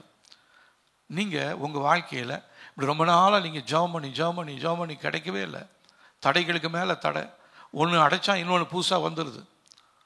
இப்படி மாறி அப்படியே சைக்கிளிங்காக உங்கள் வாழ்க்கையில் சில பிரச்சனைகள் வரும் பொழுது நீங்கள் ஜெபிக்கிறத என்னை ஆசீர்வதிங்க எனக்கு கிடைக்கட்டும் அப்படின்னு சொல்லி ஜெபிக்கிறத விட்டுட்டு, ஆண்டவரே என் வாழ்க்கைக்குள்ள மறைந்திருக்கிறதான காரியங்கள் என்ன என்று சொல்லி எனக்கு வெளிப்படுத்துங்கன்னு சொல்லி நீங்கள் ஜெபம் பண்ண ஆரம்பிங்க. நிச்சயமாக ஆண்டவர் உங்களுக்கு வெளிப்படுத்துவார். உங்கள் வாழ்க்கைக்குள்ள எது உங்களை தடைகளை ஏற்படுத்தி கொண்டிருக்கிறது, உங்கள் வாழ்க்கைக்குள்ள எது பலவீனங்களை ஏற்படுத்தி கொண்டிருக்கிறது, உங்களுடைய வாழ்க்கையில் எது பிரச்சனைகளை ஏற்படுத்தி கொண்டிருக்கிறது, உங்களுடைய வாழ்க்கையில் ஏன் இப்படி தொடர்ந்து நிறைய பிரச்சனைகள் போராட்டங்கள் தொடர்ச்சியாக உங்களுடைய வாழ்க்கையில் வந்து கொண்டிருக்கிறது என்பதை நீங்கள் அறிந்து கொள்ள வேண்டும் என்று சொன்னால் நீங்கள் செய்ய வேண்டியது ஒரே ஒரு காரியம்தான். நல்ல வல்லமையுள்ள தீர்க்க தரிசனம் இந்த ஒரு ஊழியக்காரர்கிட்ட போய் ஜெபம் பண்ணுறது சொல்லலை, இல்லைன்னா 4 நாள் உபவாசம் பண்ணி போட்டு ஜெபம் பண்ணுன்னு சொல்லலை. நீங்கள் ஒப்பு கொடுத்து, ஆண்டவரே என் வாழ்க்கைக்குள்ள மறைந்திருந்து கிரியை செய்கிற தீமையின் வல்லமை எது, அது எதுவாக இருந்தாலும் அதை நான் என்னை விட்டு வெளியேற்றும்படியாக நான் ஒப்பு கொடுக்கிறேன் என்று சொல்லி அர்ப்பணிப்போடு ஜெபிக்கும் பொழுது நிச்சயமாகவே அந்த ஜெபத்தை கேட்டு கர்த்தர் உங்களுக்கு பதில் தருவார். இதை விட்டுட்டு இன்னும் நீங்கள் எத்தனாயிரம் ஆண்டுகள் நீங்கள் சபைக்கு வந்தாலும், நீங்கள் எத்தனை உபவாச ஜெபத்துக்கு போனாலும் உங்களுடைய வாழ்க்கையில் இருக்கிற பிரச்சனைகள் ஒரு நாளும் மாறவே மாறாது. இப்போ உங்களுடைய சிந்தை அது தேவனுடைய தோட்டத்தை போல இருக்க வேண்டும். அதுக்குள்ள ஏன் இப்படி இவ்வளோ நாற்றம் பிடிச்சதான காரியங்கள் இருக்கிறது? ஏன் இப்படி மரணத்துக்குரிய வாசனைகள் இருக்கிறது? ஜீவ வாசனை வீச வேண்டுமே ஒழிய மரண வாசனை நம்முடைய எல்லைகளுக்குள்ளாக குடும்பத்துக்குள்ளாக வரக்கூடாது. அது எப்படி வரலாம்? நீங்களே கேட்டு பாருங்க. நான் ஜீவனுள்ள தேவனை ஆராதிக்கிறேன், ஏன் வாழ்க்கைக்குள்ள ஏன் இப்படி ஒரு மரண வாசனை வீசுகிறது? ஜீவனுக்காகத்தானே நீங்கள் என்னை தெரிந்து கொண்டீங்க, அதற்காகத்தானே உங்கள் ஜீவனை கொடுத்தீங்க, அதற்காகத்தானே ரத்தம் சிந்தி என்னை மீட்டு கொண்டீங்க. உங்கள் ரத்தத்தினால் கழுவப்பட்டிருக்கிற என்னுடைய வாழ்க்கையில் ஏப்படி தொடர்ந்து போராட்டங்கள் வந்து கொண்டே இருக்கிறது? அதை எனக்கு தெளிவாக காண்பீங்கள் என்று சொல்லி நீங்கள் ஜெபிக்கும் பொழுது கர்த்தர் உங்களுக்கு அதை காண்பிப்பார், சொப்பனங்கள் மூலமாக பேசுவார். நீங்கள் தைரியமாக தேவ சமூகத்தில் அறிக்கை செஞ்சு உங்களுடைய காரியங்களை ஒழுங்குபடுத்தும்படியாய் ஆவியானவர் இந்த நாளிலே உங்களுக்கு ஒரு காரியத்தை அறிவுறுத்துகிறார். அப்போது நம்முடைய வாழ்க்கையில் நல்ல விதைகளை தான் விதைச்சிருக்கிறோம். ஆனால் எப்படி தீமையான விதைகளாக மாறினது? இதற்குரிய ஒரு காரியத்தை நான் சொல்லலாம் பாருங்க. ஆதியாகமத்தில்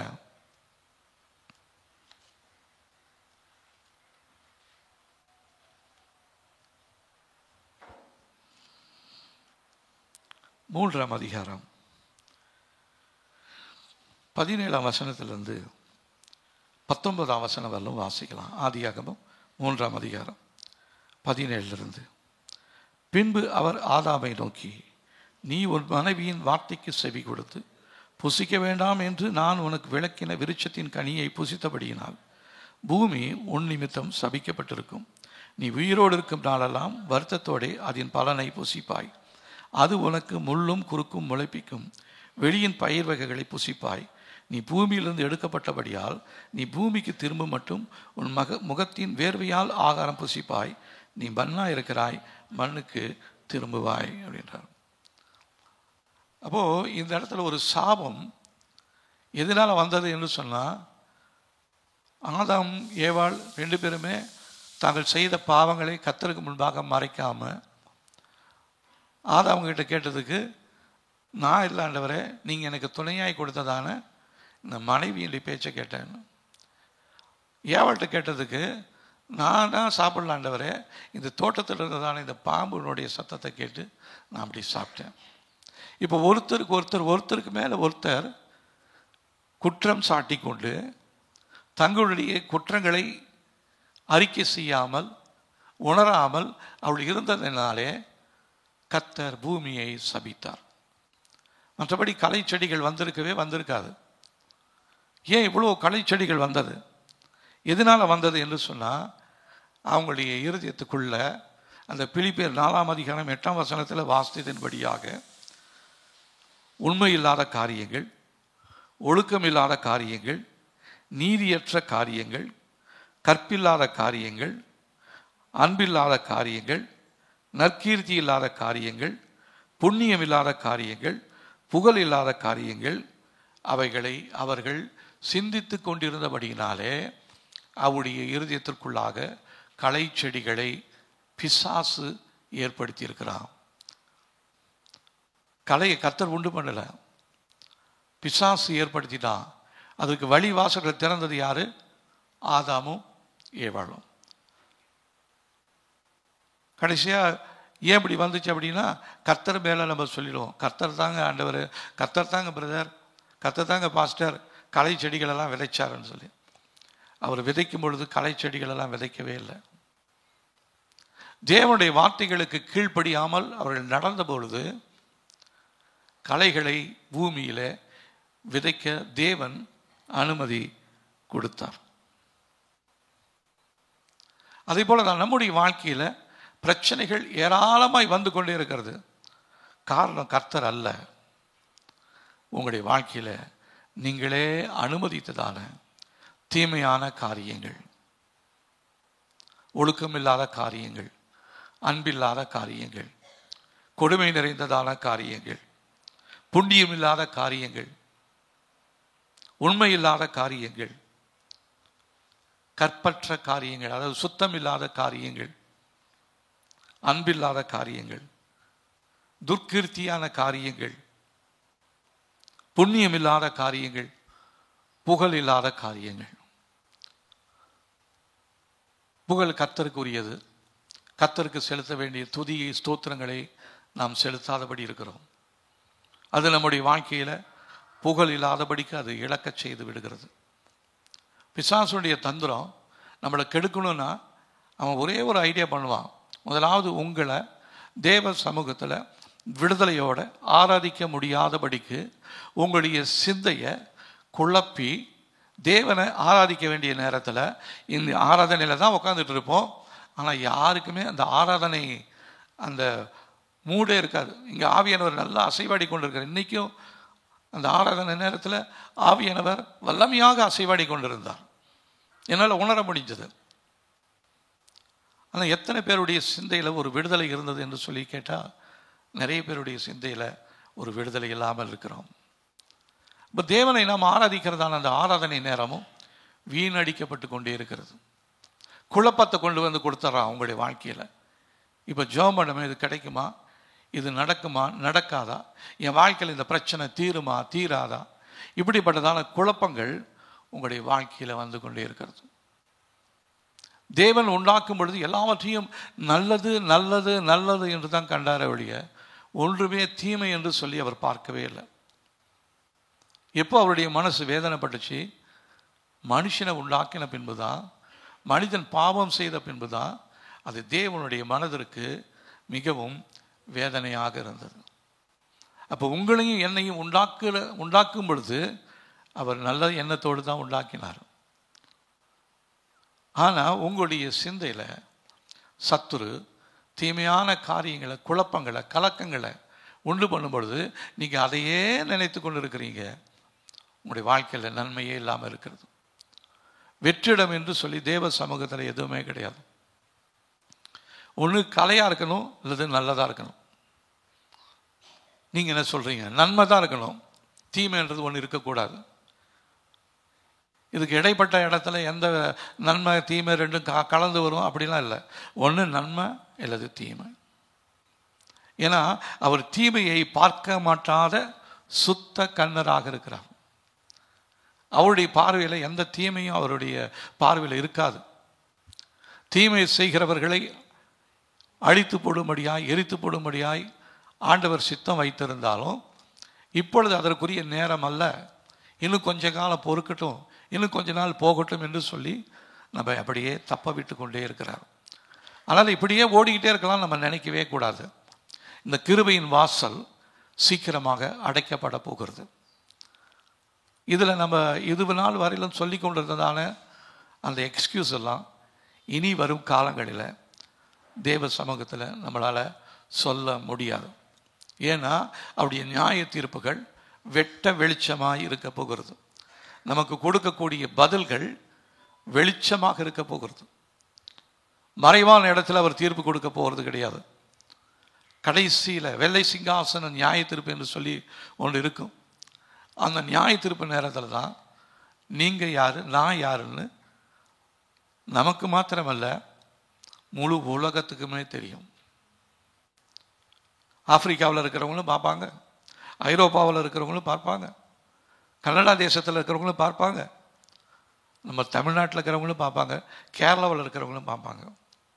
எல்லாருக்கும் முன்பாகவும் ஒரே நியாய தீர்ப்பு. அது நியாயம் தீர்க்கிறதுன்றது ரொம்ப எளிது கர்த்தருக்கு. நம்ம அங்கே போகும்பொழுதே நம்முடைய இருதயமே வாதிக்கும். இந்த நியாய தீர்ப்பில் நம்ம நிற்க முடியாது, நாமளாக போயிடுவோம், இடது பக்கம் போயிடுவோம். வலது பக்கம் செம்மறி ஆடுகள் இருக்கும், இடது பக்கம் வெள்ளாடுகள் இருக்கும். அப்போ தேவனுடைய நியாய தீர்ப்பு என்பது ரொம்ப தூரத்தில் இல்லை, மிகவும் சமீபமாக இருக்கிறது. ஆனால் நம்ம இதுவரையிலும் போட்டதான வேஷம் இனி நம்மளால் போட்டு இருக்கவே முடியாது. கர்த்தர் வேஷத்தை வெளியாகரமாக்க போகிறார். அதற்காக தான் இந்த நாட்களிலே அவர் பேசி கொண்டிருக்கிறார். உன்னுடைய சிந்தையை நான் அழகு நிறைந்த பூந்தோட்டமாக நான் உனக்கு உண்டாக்கின பொழுது அதை நீ ஏன் உன்னுடைய செயல்களினாலே, உன்னுடைய கிரியைகளினாலே அதை நீ ஏன் அசுத்தப்படுத்தி இருக்கிறாய்? இதுதான் ஆவியானவர் இப்போ நம்மளை பார்த்து கேட்குற கேள்வி. இப்படி நம்முடைய சிந்தை எவ்விதமாக இருக்கிறது? ஒருவேளை உங்களுக்கு முன்பாக நான் ரொம்ப நல்லவனை போல பேசி கொண்டிருந்தாலும் என்னுடைய சிந்தையில் ஆவியானவர் இடைப்படுவார். இந்த காரிய நீ தவறி போயிருக்கிற, நீ நல்லவனை போல பேசிட்டு இருக்கிற, உன் வாழ்க்கையில் இப்படி மறைந்திருக்கிற காரியங்கள் இது என்று சொல்லி ஆவியானவர் எனக்கு உணர்த்தி கொண்டிருக்கிறார். நம்ம ஒவ்வொருத்தருக்குமே அந்த காரியத்தை செய்து கொண்டிருக்கிறார். ஆகவே நீதிமான்கள் என்று ஒருவனாகிலும் இல்லை, எல்லாருமே பாவம் செய்து தேவ மகிமை இழந்தவர்களாய் மாறிவிட்டோம். நம்மை கர்த்தருடைய வல்லமைக்குள்ள, கர்த்தருடைய இரத்தத்துக்குள்ள நம்மளை ஒப்பு கொடுக்கணும். ஆண்டவரே, நீதி இல்லாத காரியங்களை நான் செய்திருக்கிறேன், அசுத்தமான காரியங்களை செய்திருக்கிறேன், அன்பில்லாத காரியங்களை நான் பேசியிருக்கிறேன், குடும்பத்தில் நிறைய போராட்டங்கள், சண்டைகள், ஏன் ஒருத்தருக்கு ஒருத்தர் மன்னிக்கிறதே கிடையாது, அன்பில்லாத காரியங்கள் இருக்கிறது கொண்டிருக்கிறது, கணவன் மனைவி இடையே அன்பற்ற காரியங்கள் இருக்கிறது, பெற்றோர் பிள்ளைகள் இடையே அன்பற்ற காரியங்கள் இருக்கிறது. சகோதர சகோதரிகள் இடையே அன்பற்ற காரியங்கள் இருக்கிறது. இது இருக்கும் பொழுது எப்படி கர்த்தர் நம்முடைய கையின் பிரயாசங்களை ஆசீர்வதிப்பார்? எப்படி நம்ம கடன் இல்லாத ஒரு வாழ்க்கை வாழ முடியும்? கடனுக்கு மேலே கடன். சிலர் கடனை அடைக்கணும்னு நினைக்கிறோம், ஆனால் கடனை அடைக்க முடியாதபடி ஒரு நெருக்கத்துக்குள்ள நம்ம இருக்கிறோம். தேவையில்லாத பயங்கள், கலவரங்கள், குழப்பங்கள் நம்முடைய சிந்தை அப்படியே மேகம் போல மூடி வைத்திருக்கிறது. அதனால நம்முடைய ஜெபம் மேலே போக முடியல. தேவனிடத்திலிருந்து வருகிறதான பதிலையும் நம்மளால பெற்றுக்கொள்ள முடியல. தேவனுடைய செவிகள் அடைக்கப்படவில்லை, அவருடைய கரங்கள் குறுகி போகவில்லை, செவிகள் மந்தமாகவும் இல்லை. ஏன் பின்ன என் ஜெபத்துக்கு பதில் வர மாட்டேனுது? நம்முடைய வாழ்க்கையில குடும்பத்தில் காணப்படுகிறதான பாவங்களே நமக்கும் தேவனுக்கும் இடையில ஒரு பெரிய தடுப்பு சுவரை ஏற்படுத்தி வைத்திருக்கிறது. இந்த தடுப்பு சுவர் உடைக்கப்படாத வரையிலும் நம்முடைய வாழ்க்கையில பதிலை பெற்றுக்கொள்வோம் என்று சொல்லி தயவு செஞ்சு நினைச்சிடாதீங்க. பதில் வந்துருவோம்னு சொல்லி நீங்க அதுக்காக சபைக்கு வராதீங்க. வரும்பொழுது உங்களுக்கு மேலே என்னெல்லாம் காரியம்லாம் எதெல்லாம் இருக்குது, எதெல்லாம் தடைகளை ஏற்படுத்தி கொண்டு இருக்கிறது, எது என்னுடைய செயல்களில் அன்பில்லாத செயல்கள் இருக்கிறது, எது என்னுடைய செயல்களில் அநீதியான செயல்கள் இருக்கிறது, எல்லாத்தையும் சற்று யோசித்து பார்க்கும் பொழுது கர்த்தர் உங்களுக்கு தெளிவான பதிலை உங்களுக்கு உங்க காதலியை அவர் சொல்லுவார். வேற ஒருத்தர் சொல்லணும்னு அவசியமே இல்லை. இதுக்காக தீர்க்க தரிசனம் வரம் பெற்றவங்க வந்து சொல்லணும்னு அவசியமே இல்லை. உங்களையே ஒரு தீர்க்கதரிசியாக உங்க வீட்டுக்கு கர்த்தர் கொடுத்திருக்கிறார். நீங்க உங்க குடும்பத்துக்கு தீர்க்க தரிசனம் சொல்ல வேண்டியதாக. நீங்க எங்களுக்காக யார் தீர்க்க தரிசனம் சொல்வார்? நீங்க தேடி போகலாம், போனாலும் பிரயோஜனம் இருக்காது. இந்த நாட்களில் நிறைய தீர்க்க தரிசனம் என்ற பெயரில் கள்ள தீர்க்கதரிசிகளும் கள்ள போதகர்களும் இந்த நாட்களில் அதிகமாக இருக்கிறாங்க. இவங்களுக்கு மத்தியில் நீங்கள் பகுத்தறியக்கூடிய கிருபையை தேவனிடத்திலிருந்து பெற்றுக்கொள்ளவில்லை என்று சொன்னால் அவங்க சொல்கிற கள்ள தீர்க்கதரிசன வார்த்தைகளை நீங்கள் நம்பி ஏமாந்து போயிடுவீங்க. முடிவில் நமக்கு தான் அழிவு நிச்சயம். ஆகவே இந்த நாட்களில் சபையை கர்த்தர் எச்சரித்து கொண்டிருக்கிறார். அதனால் நம்ம இந்த நாட்களில் நாம் தேவ சமூகத்தில் நம்மை ஆராய்ந்து பார்க்க போகிறோம். ஒரு பாடலை நம்ம ஒரு பாட போகிறோம். அதிசயமான ஒளிமைய நாடாம் இயேசுவின் நாடாம் இருக்கா?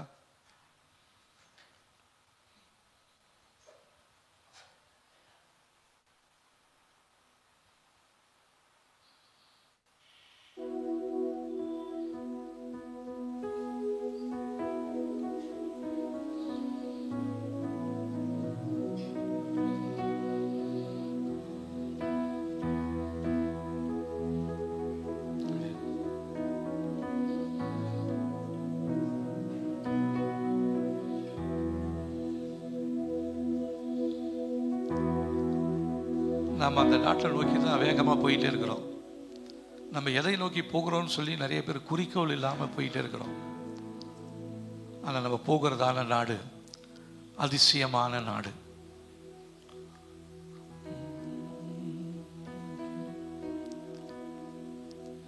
அதிசயமான ஒளிமய நாடாம் இயேசுவின் நாடாம், என் தேவனின் நாடாம், என் இயேசுவின் நாடாம், என் நாடாம். பாவம் இல்லாத நாடு, ஒரு சாபமும் காணா நாடு. பாவம் இல்லாத நாடு, ஒரு சாபமும் காணா நாடு. நித்திய மகிழ்ச்சி ஓயாத கீதம் உன்னதத்தில் ஓசன்னா அல்லேலூயா. அதிசயமான ஒளிமய நாடாம் இயேசுவின் நாடாம், நான் வாஞ்சிக்கும் நாடாம், என் நேசரின் நாடாம், நான் வாஞ்சிக்கும் நாடாம். சந்திர சூரியன் இல்லை, ஆனால் இருள் ஏதும் காணவில்லை. சந்திர சூரியன் இல்லை, ஆனால் இருள் ஏதும் காணவில்லை. தேவகுமாரன் ஜோதியில் ஜோதி, நிச்சய வெளிச்சம் அவர், என்றும் பகல் அதிசயமான ஒளிமய நாடாம். நேசரின் நாடாம், நான் வாஞ்சிக்கும் நாடாம். நேசரின் நாடாம், நான் வாஞ்சிக்கும் நாடாம். விதவித கொள்கை இல்லை, பல பிரிவுள்ள பலகை இல்லை. விதவித கொள்கை இல்லை, பல பிரிவுள்ள பலகை இல்லை. ஒரே ஒரு குடும்பம், ஒரே ஒரு தலைவர், எங்குமே அன்புமயம். அன்புள்ளோர் செல்லும் அதிசயமான ஒளிமய நாடாம். இயேசுவின் நாடாம், நான் வாஞ்சிக்கும் நாடாம். என் இயேசுவின் நாடாம், நான் வாஞ்சிக்கும் நாடாம். பிரச்சனை ஏதுமில்லை, வீண் குழப்பங்கள் ஒன்றும் இல்லை. பிரச்சனை ஏதுமில்லை, வீண் குழப்பங்கள் ஒன்றும் இல்லை. மொழி நீரம் ஜாதி பற்று உடையோர் எவருமே அங்கு இல்லை. அன்பே மொழி அதிசயமான ஒளிமய நாடாம். நேசரின் நாடாம், நான் வாஞ்சிக்கும் நாடாம். என் நேசரின் நாடாம், நான் வாஞ்சிக்கும் நாடாம். இயேசுவின் இரத்தத்தினால் பாவம் கழுவினால் செல்லலாமே. இயேசுவின் இரத்தத்தினால் பாவம் கழுவினால் செல்லலாமே. இத்தனை பெரிய சாக்கியம் இழப்போர் இப்பூவில் எவரும் வேண்டாம். இன்றே வாரீர் அதிசயமான ஒளிமய நாடாம். இயேசுவின் நாடாம், நான் வாஞ்சிக்கும் நாடாம். நேசரின் நாடாம், நான் வாஞ்சிக்கும் நாடாம். விதவித கொள்கை இல்லை, பல பிரிவுள்ள பலகை இல்லை. இந்த பூமியில தான் நாங்கள் சிமோனா சர்ச்சு, நாங்கள் சிபிஎம் சர்ச்சு, நாங்கள் சிஎஸ்ஐ சர்ச்சு அப்படின்னு நிறைய போர்டு இருக்குது. இந்த போர்டெல்லாம் அங்கே இருக்காது. ஒரே ஒரு தேவன் தான், ஒரே ஒரு நாடு, அதிசயமான நாடு, அன்புள்ள நாடு. பிரிவினைகள் எதுவும் கிடையாது அங்கே. ஆனால் இன்னைக்கு நம்முடைய வாழ்க்கையில், நம்முடைய குடும்பத்திலேயே பார்த்தீங்கன்னா, உங்கள் ஒவ்வொரு குடும்பத்தில் நிறைய பிரிவினைகள் உண்டு. அதே சபைக்குள்ளே கொண்டு வந்துட்டா, சபையில் ஒவ்வொரு குடும்பத்திலையும் ஒவ்வொரு பிரிவினை, ஒவ்வொரு சபைகளிலும் ஒரு பிரிவினை. இப்படிப்பட்டதான நம்ம எப்படி தேவ சமூகத்துக்கு போகிறது? எந்த நோக்கத்திற்காக, எதற்காக நாம் தேவனை ஆராதிக்கிறோம்? இயேசு கிறிஸ்துவின் ரத்தம் ஒரே ரத்தம்தான்.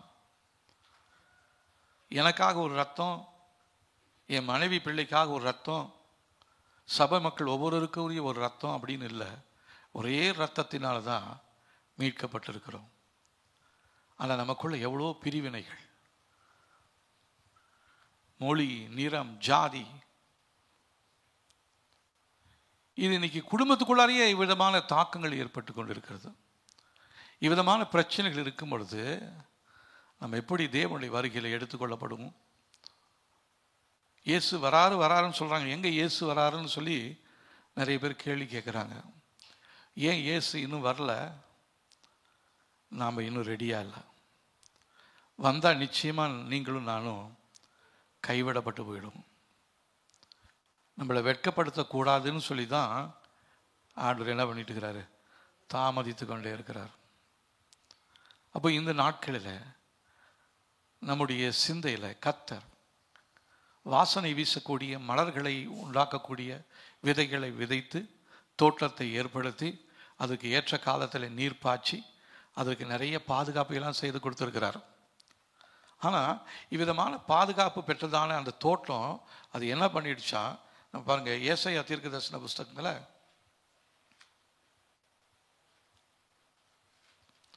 5ஆம் அதிகாரத்தில்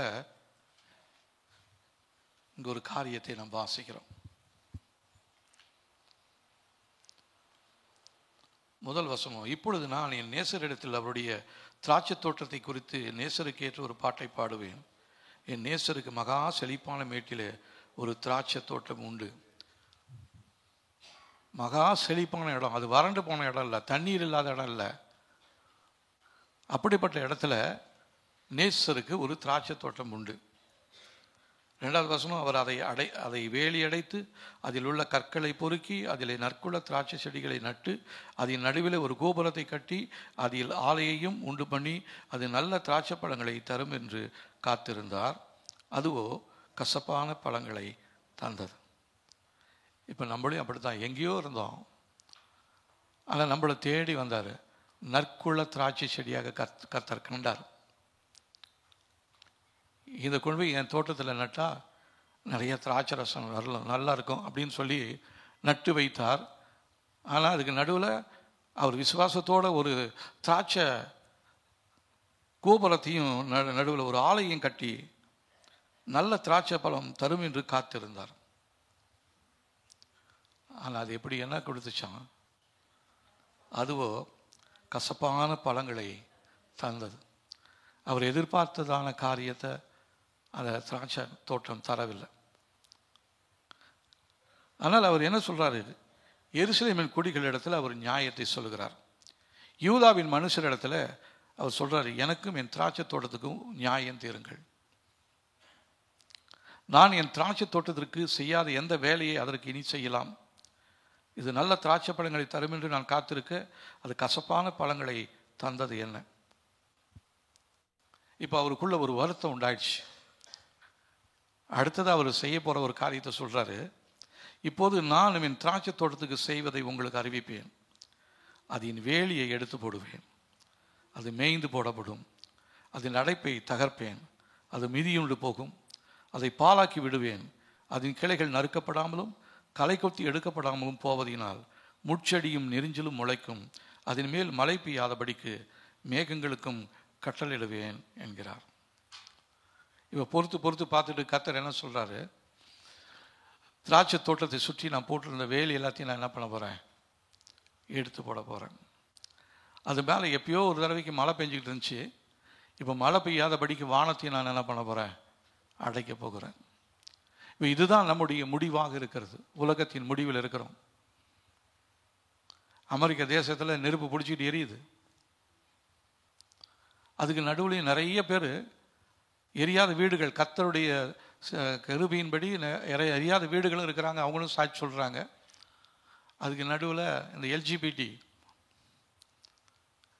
அவங்க என்ன பண்ணிட்டு இருக்கிறாங்க, அவங்களுடைய காரியங்களை வேகமாக செய்து கொண்டு இருக்கிறாங்க. எல்ஜிபிடினா அது என்னது,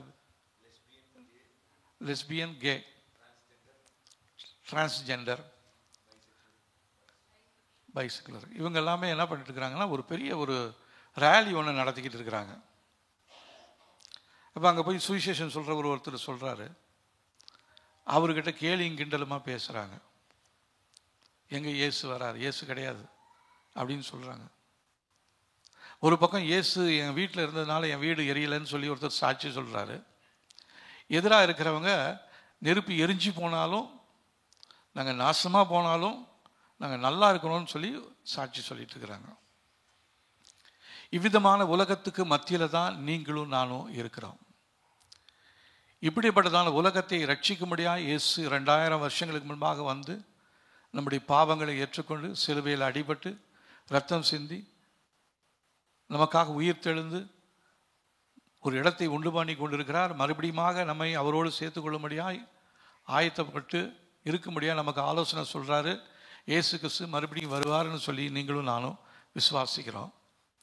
அந்த விசுவாசிக்கிறதான நம்முடைய இருதயம், நம்முடைய சிந்தை எவ்விதமாக இருக்கிறது? லூக்கா எழுதின சுவிசேஷம்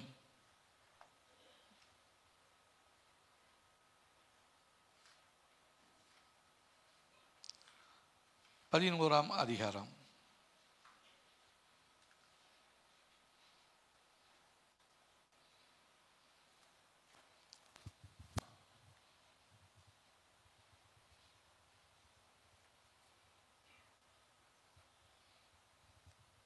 இந்த இடத்துல அசுத்தாவி பிடித்ததான ஊமையான ஒரு பிசாசு பிடித்திருக்கிற ஒரு மனுஷனை குறித்து இந்த இடத்துல சொல்லப்படுகிறது.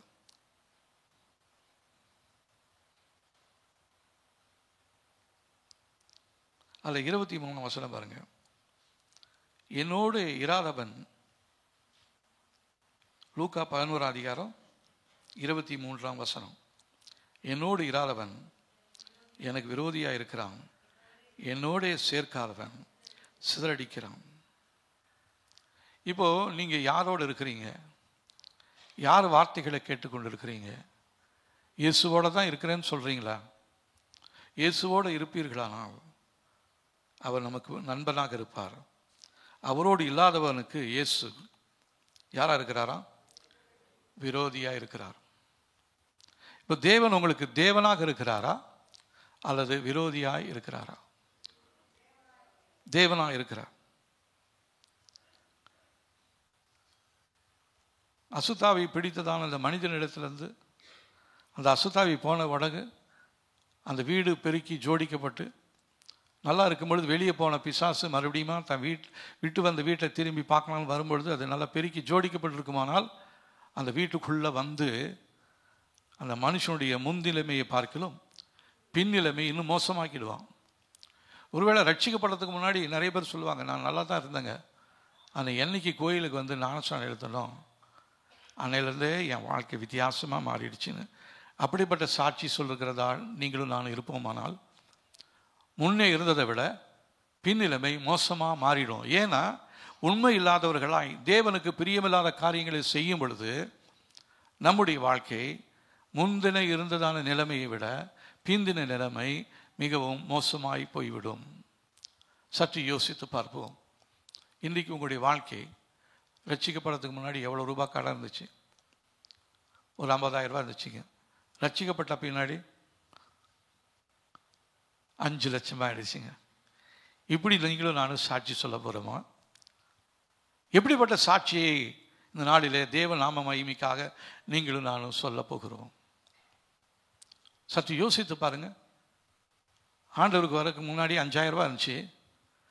ஆண்டவர் ஏற்றுக்கொண்டோம், இந்த வீட்டுக்கு ரட்சிப்பு வந்ததுன்னு என் வீட்டுக்கு வந்துட்டாரு. ஆனால் இப்போ எனக்கு வந்து 50,000 ரூபாய் கடன், இன்னைக்கு 5 லட்சம் ரூபாய் கடனாக இருக்குது. இதை யாருமே யோசிச்சு பார்க்கறதே கிடையாது. ஏன்னா கடன் கேட்டால் கடன் கொடுக்கறதுக்கு நிறைய பேர் இருக்கிறாங்க. போன அந்த இதில் கூட நம்ம பார்த்தோம், நிறைய பேர் சொன்னாங்க இது பண்ணலாமா அது பண்ணலாமான்னு சொல்லி. எது செஞ்சாலும் உங்களுடைய இருதயத்துக்குள்ள பண ஆசை என்கிறதான ஒரு வேர் இருக்குமானால் அது எல்லா தீமைகளுக்கும் காரணமான வேராக இருக்கிறது. அப்போ உங்களுடைய நோக்கம் எதுவாக இருக்கிறது? பணம் தேவைதான், பணம் வேணாம்னு சொல்லலாம். ஆனால் நீங்கள் செய்கிறதான காரியங்கள் எதன் மேலே உங்களுடைய நோக்கம் இருக்கிறது? ஆண்டவர் பேர் இல்லையா? இல்லை எதன் மேலே உங்களுடைய நம்பிக்கை இருக்கிறது? ஆண்டவர் பேர் இல்லையா? ஸ்தோத்திரம். நம்முடைய வாழ்க்கை இந்த நாளிலே விதமாக இருக்கிறது என்று சொல்லி நீங்கள் சற்று யோசித்து பார்க்க. நிறைய பேர் நீங்கள் அந்த செஷனில் இல்லை, நிறைய பேர் வரல. இருந்தாலும் நான் உங்களுக்கு மறுபடியும் சொல்கிறேன், நீங்கள் செய்ய வேண்டியதான காரியம், இந்த ஆண்டில் கர்த்தர் நமக்கு எச்சரித்ததான ஒரு காரியம், பொருளாதாரத்தில் ஒரு நெருக்கடி வரும் என்று சொல்லி ஆண்டவர் சொன்னார். அந்த பொருளாதார நெருக்கடியில் நீங்களும் நானும் தப்பி பிழைக்க வேண்டும் என்று சொன்னார். தேவனுடைய வார்த்தைகள் நம்முடைய வாழ்க்கையில் பிரதானமாக இருக்கணும். நம்முடைய குடும்பத்தின் அஸ்திவாரம் தேவனுடைய வார்த்தையின் மேலே கட்டப்படுமானால் நிச்சயமாகவே அது ஒரு பெரிய ஆசீர்வாதம் வரும். இல்லைன்னா ஆசீர்வாதம் இருக்குதுன்னு சொல்லிட்டு நம்ம பாட்டுக்கு ஓடிக்கிட்டே இருப்போம். நிச்சயமாகவே இறுதியில் வெட்கப்பட்டு நிற்கக்கூடிய சூழ்நிலையை பிசாசு அநேகருடைய வாழ்க்கையில் இப்படிப்பட்டதான கன்னிகளை வைத்திருக்கிறான், ட்ராப் வச்சிருக்கிறான். என்னைக்கு வந்து நீ அதில் மாட்டுவேன்னு பார்த்துக்கிட்டே இருக்கிறான். நம்ம ரொம்ப ஜாக்கிரதையாக இருக்கணும். பண விஷயத்தில் கர்த்தர் நம்ம எச்சரித்து கொண்டே இருக்கிறார். பண விஷயத்தில் நீங்கள் ரொம்ப ஜாக்கிரதையாக இருங்க. நிறைய இன்னைக்கு பார்த்தீங்கன்னா ஃபோன் பண்ணாவே ஃபோனில் ஒரு ஃபோன் எடுக்கிறதுக்கு முன்னாடி ஒரு ஒரு யாரோ பேசுகிறாங்க இல்லைங்களா? என்ன பேசுகிறாங்க? உள்துறை அமைச்சகம் உங்களை எச்சரிக்கிறது. என்ன சொல்லி எச்சரிக்கிறது? இது தருவேன் அது தருவேன்னு ஆபாசமாக நிறைய காரியங்கள் உங்களுக்கு சொல்லி உங்களுடைய மைண்டை கெடுத்து நீங்கள் அதை பண்ணுங்க இதை பண்ணுங்கன்னு சொல்லி உங்களுக்குள்ள ஒரு ஆசையை உண்டு பண்ணுவாங்க. ரொம்ப ஜாக்கிரதையாக இருங்க அப்படின்னு அரசாங்கமும் நம்மளை எச்சரித்து கொண்டே இருக்கிறது. நம்ம அதெல்லாம் பார்க்குறதே இல்லை. நமக்கு இது கொடுத்தா அது, அது வந்தால் இது, இப்படி தான் நம்ம போயிட்டே இருக்கிறோம்.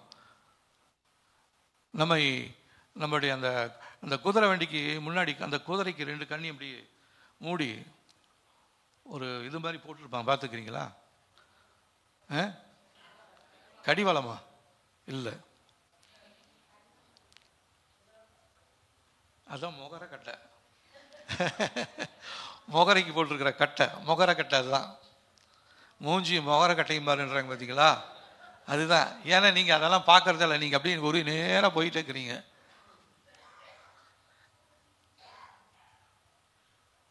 அப்போது இந்த நாட்களிலே நம்முடைய முகத்திற்கு முகரக்கட்டை போட வேண்டும். இல்லைன்னா அது இப்படி ஓடிக்கிட்டே இருக்கு. இந்த பக்கம் வர பஸ்ஸை பார்த்துட்டு அது பயந்துட்டு இப்படி போவோம், இந்த பக்கம் வர லாரியை பார்த்துட்டு இப்படி போவோம். ரோட்டில் ஒரு நிலை இல்லாமல் போயிடும், ஆக்சிடென்ட் ஆகிடும். அதனால தான் என்ன பண்ணியிருப்பாங்க, அந்த குதிரைக்கு அந்த பட்டை போட்டிருப்பாங்க, அந்த முகரக்கட்டையை போட்டிருப்பாங்க. நேராக அதுக்கு வேறு எதுவும் தெரியாது, நேராக தான் பார்க்கும். அந்த மாதிரி நம்ம எல்லாருக்குமே கர்த்தர் இந்த நாட்களிலே ஒரு முகரக்கட்டை ஒன்று போடணும்னு நான் விரும்புகிறேன். நம்ம மற்றவங்களை தீட்டிக்கிட்டு இருக்கிறோம், நம்ம முகத்துக்கே ஒரு முகரக்கட்டை அவசியமாக இருக்கிறது. பரிசுத்த வாழ்க்கை வாழ்வதற்கு, நமக்கு நியமிக்கப்பட்டிருக்கிற ஓட்டத்தில் பொறுமையாய் ஓடுவதற்கு கர்த்தருடைய கிருபை நமக்கு தேவைப்படுகிறது. ஏன்னா நம்மளை வழிவிலக செய்யும்படியாய், நம்ம ஏமாற்றும்படியாய் பலவிதமான திட்டங்களை பிசாசு நமக்கு எதிராக அவன் வைத்து கொண்டே இருக்கிறான். அதை பார்க்காதபடிக்கு நீங்களும் நானும் ஓடிக்கிட்டே இருந்தோம்னா ஆபத்து நமக்கு தான். முடிவில் ஆபத்து வந்துடும். வேண்டாம், கர்த்தர் நம்ம எச்சரிக்கிறார். அதனால் இதை பண்ணலாம், அதை பண்ணலாம், இங்கே பண்ணலாம், அங்கே பண்ணலாம், நீங்கள் எல்லாமே பண்ணுங்க. ஆனால் தேவனுடைய திட்டத்தின்படி, தேவனுடைய சித்தத்தின்படி நீங்கள் செய்வீர்களானால் நிச்சயமாகவே உங்களுடைய வாழ்க்கையில் ஆசீர்வாதம் வரும். இல்லைன்னு சொன்னால் இன்றைக்கி நல்லா இருக்கும், திடீர்னு அது ஒன்றுமில்லாமல் போயிடும். சில திட்டங்கள் உங்களுக்கு ரொம்ப கவர்ச்சிகரமான திட்டங்களாக இருக்கும், ஆனால் அது அப்படியே ரொம்ப நாளைக்கு ஓடாது. உங்களை ஏமாத்துறவங்களும் உங்களை ரொம்ப நாளைக்கு ஏமாற்றிட்டு இருக்க முடியாது. உங்கள் கையிலிருந்து தட்டி பறிச்சிட்டு போயிடுவாங்க. உங்களுடைய ஆத்மா வெளியேற பெற்றது. அந்த ஆத்மாவுக்கு தான் ஆண்டவர் ரொம்பவும் வருத்தப்படுறாரு, அதை குறித்து ரொம்ப கவலைப்படுறாரு. ஆத்மா அறிவில்லாமல் இருப்பது நல்லதல்ல என்று சொல்லி ஆண்டவர் எச்சரிக்கிறார். நமக்கு உலக அறிவு இருக்குது, இதை பண்ணால் இதை பண்ணால் இப்படி பண்ணால் அப்படி பண்ணால் நல்லா இருக்கும்னு நினைக்கிறோம். ஆனால் தேவனுடைய அறிவு நமக்கு இல்லாமல் போயிடுது. உலக அறிவு நம்மளை ஒரு குறிப்பிட்ட தூரத்துக்கு நம்மளை கூட்டிகிட்டு போவோம், குறிப்பிட்ட காலகட்டம் வரலும் நமக்கு உதவி செய்யலாம், அதுக்கப்புறம் அதால் முடியாது. இறுதி வரை நம்மை நடத்துகிறவர் தேவன். அவருடைய வார்த்தையை நம்மை நடத்தும்படியாக நம்ம ஒப்பு கொடுத்து ஜெபிக்க வேண்டியது மிகவும் அவசியமான ஒரு காரியமாக இருக்கிறது. அதனால் இந்த நாட்களில் தீமையான எண்ணங்களை நாம் நம்மை விட்டு அகற்றி போடும்படியாக நாம் தெய்வ சமூகத்தில் ஒப்பு கொடுத்து ஜெபிக்க போகிறோம். ஆண்டவரே, என் மூளை பகுதியில் தேவையில்லாத தீமையான காரியங்கள் என் சிந்தையில் இருக்கிறது, அது எல்லாத்தையும் என்னை விட்டு எடுத்து போட்டுருங்கன்னு சொல்லி நம்ம தெய்வ சமூகத்தில் ஜெபிக்க வேண்டியது மிகவும் அவசியமான ஒரு காரியமாக இருக்கிறது. அடுத்ததாக நிறைய பேருக்கு குழப்பங்கள் இருக்கிறது. குழப்பம், இந்த குழப்பம் என்பது தேவனிடத்திலிருந்து வந்ததான ஒரு காரியம் கிடையாது. இது பிசாசு உங்களை தாக்கி உங்களை நாசப்படுத்தும்படியாய் பிசாசு ஒரு உயர்ந்த நோக்கத்தோடு உங்களுடைய வாழ்க்கைக்குள்ள குழப்பத்தை கொடுத்து கொண்டிருக்கிறார். அது ஒரு கொடிய ஆயுதமாக இருக்கிறது. தேவனை விசுவாசிப்பதற்கு அது கடினமான ஒரு காரியமாக அது இருக்கும். எனவே நாம் குழப்பத்தில் இருக்கும் பொழுது நமக்கே நல்லா தெரியும் ஒரு குழப்பத்தில் இருக்கிறேன்னு சொல்லி. அந்த நேரத்தில் நீங்கள் என்ன பண்ணணும் அப்படின்னா, தேவனிடத்தில் அவருடைய வழி நடத்துதலுக்காக ஒப்பு கொடுத்துருங்க. குழப்பத்தில் உங்களுக்கு நிறைய ஆலோசனை சொல்லுவாங்க. குழப்பத்தில் உங்களுக்கு உதவி செய்யறதுக்கு நிறைய பேர் வருவாங்க. அந்த நேரத்தில் நீங்கள் மற்றவர்களெல்லாம் போய் கேட்காம குழப்பமான நேரத்தில் கர்த்தரை சார்ந்து கொள்ளுங்கள். தேவனுடைய வார்த்தை உங்களுக்கு என்ன சொல்லுதுன்னு பாருங்கள். மனுஷனுடைய வார்த்தை அல்ல, தேவனுடைய வார்த்தை உங்களுக்கு என்ன சொல்லுது, எச்சரிக்கிறது என்று சொல்லி பாருங்கள். அது உங்களை நிச்சயமாகவே நித்திய வழிக்குள்ள உங்களை நடத்தக்கூடியதாக இருக்கிறது. குழப்பம் என்பது உங்களை சிந்திக்க முடியாமல் செயல்படும் ஒரு அசுத்த ஆவியாக இருக்கிறது. சிந்திக்கவே முடியாது.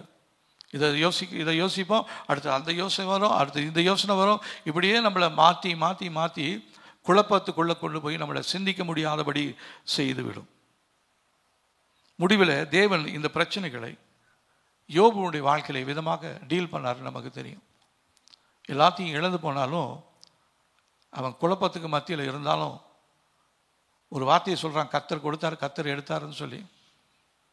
கர்த்தர் எடுக்கிறதுக்காக கர்த்தர் கொடுக்கல. அவர் குழப்பமான நேரத்தில் அவர் அறிக்கை செஞ்சாலும் இறுதி வரையிலும் தேவனுடைய வார்த்தையில் அவர் நிலைத்திருந்தார். ஆனால் கர்த்தர் அவர் மேல் இரக்கமுள்ளவராய் இழந்து போன எல்லாவற்றையும் இரட்டத்தனையாய் மறுபடியுமாய் பெற செய்தார். நம்முடைய வாழ்க்கையிலும் இழந்து போன எல்லா ஆசீர்வாதங்களையும் இரட்டத்தனையாய் அல்ல 1000 மடங்கு கொடுக்க தேவன் போதுமானவராக இருக்கிறார். ஆனால் தேவனுடைய வார்த்தைகளுக்கு நம்ம முக்கியத்துவம் கொடுக்க போகிறோம். ஏசாயா தீர்க்கதரிசன புஸ்தகம் சீக்கிரம் முடிச்சிடறேன். 9ஆம் அதிகாரம் 5ஆம் வசனத்தில், அமளியாய் யுத்தம் பண்ணுகிற வீரருடைய ஆயுத வர்க்கங்களும் இரத்தத்தில் புரண்ட உடுப்பும் அக்கினிக்கு இரையாக சுட்டரிக்கப்படும். அமளியாய் யுத்தம் பண்ணுகிற வீரருடைய ஆயுத வர்க்கங்களும் இரத்தத்தில் புரண்ட உடுப்பும் அக்கினிக்கு இரையாக சுட்டரிக்கப்படும். அது வரல அவங்க ரொம்ப சத்தத்தோட யுத்தம் பண்ணிக்கிட்டு இருந்தாங்க. அவங்களுடைய ஆயுத வர்க்கங்கள் எல்லாமே இரத்தத்தில் புரண்ட உடுப்புகளும் எல்லாவும் என்ன பண்ணுமா, அக்கினியில் இரையாக ஒப்பு கொடுக்கப்படும். ஏன்னா அதுக்கு அடுத்த வசனம் பாருங்கள், நமக்கு ஒரு பாலகன் பிறந்தார், நமக்கு ஒரு குமாரன் கொடுக்கப்பட்டார், கர்த்தத்துவம் அவர் தோளின் மேல் இருக்கும், அவர் நாமம் அதிசயமானவர், ஆலோசனை கர்த்தர், வல்லமையுள்ள தேவன், நித்திய பிதா, சமாதான பிரபு எனப்படும். நமக்காக ஒரு குமாரனை தேவன் கொடுத்திருக்கிறார். இயேசு கிறிஸ்து பிறந்து இன்னைக்கு 2024 வருஷம் ஆயிடுச்சு. ஆனால் இன்னுமே நம்முடைய வாழ்க்கையில் அமளிகளும் யுத்தங்களும் தேவையில்லாத குழப்பங்களும் நடந்து கொண்டே இருக்கிறது. அவைகளுக்கெல்லாம் சீக்கிரமாக ஒரு முடிவு கட்டப் போகிறார். தேவ சமூகத்து அக்கினியால் அவைகளெல்லாம் சுட்டரிக்கப்பட போகிறது. அதற்காக நீங்களும் நான் ஒப்பு கொடுத்து ஜெபிக்கணும். ஆண்டவரே, தேவ சமூகத்து அக்கினியாலே எனக்கு எதிராக குழப்பத்தை ஏற்படுத்தி கொண்டு போராட்டத்தை ஏற்படுத்தி கொண்டிருக்கிற தீமையின் வல்லமைகள் இயேசுவின் நாமத்தினாலே எரிந்து சாம்பலாய் போவதாக. இதற்காக உபயோகப்படுத்தப்படுகிற ஆயுதங்கள் எல்லாம் இயேசுவின் நாமத்தினாலே எரிந்து சாம்பலாய் போகட்டும் என்று சொல்லி நீங்களும் நானும் ஜெபிக்க வேண்டியது மிகவும் அவசியமான ஒரு காரியமாக இருக்கிறது. ஏன்னா தேவன் கலகத்திற்கு தேவனாயிராமல் சமாதானத்திற்கு தேவனாக இருக்கிறார். அதே ஏசாயா 26ஆம் அதிகாரம் 3ஆம் வசனத்தில், உம்மை உறுதியாய் பற்றி கொண்ட மனதை உடையவன் உம்மையே நம்பி இருக்கிறபடியினால் நீர் அவனை பூரண சமாதானத்துடன் காத்துக்கொள்வீர். சமாதானம் இல்லாமல் இருக்கலாம், ஆனால் பூரண சமாதானத்தோடு நம்மை காத்துக்கொள்ள நம்முடைய தேவன் போதுமானவராக இருக்கிறார். 2 தீமோத்தேயு 1ஆம் அதிகாரம் 7ஆம் வசனத்தில், தேவன் நமக்கு பயமுள்ள ஆவியை கொடாமல் பலமும் அன்பும் தெளிந்த புத்தியும் உள்ள ஆவியவே கொடுத்திருக்கிறார். ஆகவே இந்த ஆவியினாலே நாம் யுத்தம் பண்ண போகிறோம். குழப்பத்தையும் தேவையில்லாத தீமையான காரியங்களை நம்மளை விட்டு வெளியேற்றும்படியாக நம்ம ஒப்பு கொடுத்து ஜெபிக்க போகிறோம். நாம் யாவரும் எழுந்திருப்போம். தேவ சமூகத்தில் நமக்கு எதிரான எண்ணங்களையும் தீமையான காரியங்களையும் அழித்து போடும்படியாய், குழப்பத்தின் ஆவிலிருந்து நீங்களும் நானும் வெளியே வரும்படியாய் நாம் ஜெபிக்க வேண்டியது மிகவும் அவசியமாக இருக்கிறது. இந்த ஜெபத்தில் நிறைய பாயிண்ட்ஸ் இருக்குது. நான் ஒரு 10 பாயிண்ட்ஸ் மாதிரி தான் சொல்லி ஜெபம் பண்ண போகிறேன். மீதி பாயிண்ட்ஸ் உங்களுக்கு வேண்டும்னா நீங்கள் சொன்னீங்கன்னா நான் உங்களுக்கு அதை வாட்ஸ்அப்பில் அனுப்ப போகிறோம். குழப்பங்கள், கலக்கங்கள் உங்களுடைய வாழ்க்கையில் இருக்குமானால், எதை செய்கிறதுன்னு தெரியாமல் புரியாமல் நீங்கள் திணறி கொண்டிருப்பீர்களானால், ஓடவும் முடியல, நிற்கவும் முடியல, அப்படிப்பட்டதான சூழ்நிலைகள், விழுங்கவும் முடியல, சாப்பிடவும் முடியல, அப்படிப்பட்டதான இக்கட்டான சூழ்நிலையில் இருப்பீர்களானால், நீங்கள் இந்த ஜெபத்தை நீங்கள் தொடர்ந்து ஜெபிங்க. கர்த்தர் நிச்சயமாகவே உங்களுடைய குழப்பத்திற்கு ஒரு முடிவை உண்டாக்கப் போகிறார். தெளிவற்ற உங்களுடைய நிலையில் கர்த்தர் ஒரு விடுதலையை கொடுக்க போகிறார். 2 விதமான எண்ணங்களினால் சிக்கிக் கொண்டிருக்கிறதான உங்களுடைய ஓட்டத்தை கர்த்தர் சீர்படுத்த அவர் போதுமானவராக இருக்கிறார். ஹல்லேலூயா. ரபா ராதிரா நாசியா ரீனா சஹந்துரா நியோ சிஹாதுரை நியாசியா. தேவனே, என்னுடைய வாழ்க்கையில் பிசாசினால் எழுப்பப்பட்டிருக்கிற அனைத்து விதமான அரண்களும் கீழே விழுந்து அழிந்து போவதாக. சொல்லலாமா?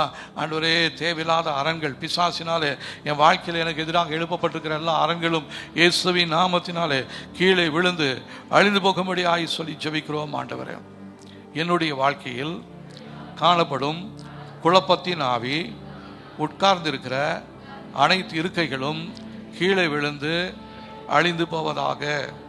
இந்த குழப்பத்தின் ஆவி உங்களுடைய வாழ்க்கையில் அது ஒரு சீட்டு போட்டு உக்காந்துட்டே இருக்குது. அந்த சீட்டை முதலாவது நீங்கள் கிழிச்சு போடணும். அது இல்லாதவரெல்லாம் அந்த குழப்பத்தின் ஆவி உங்கள் வீட்டுக்குள்ளாரையே அந்த சீட்டில் உட்காந்துக்கிட்டு அது உங்களோட குழப்பத்தை ஏற்படுத்தி கொண்டே இருக்கிறது.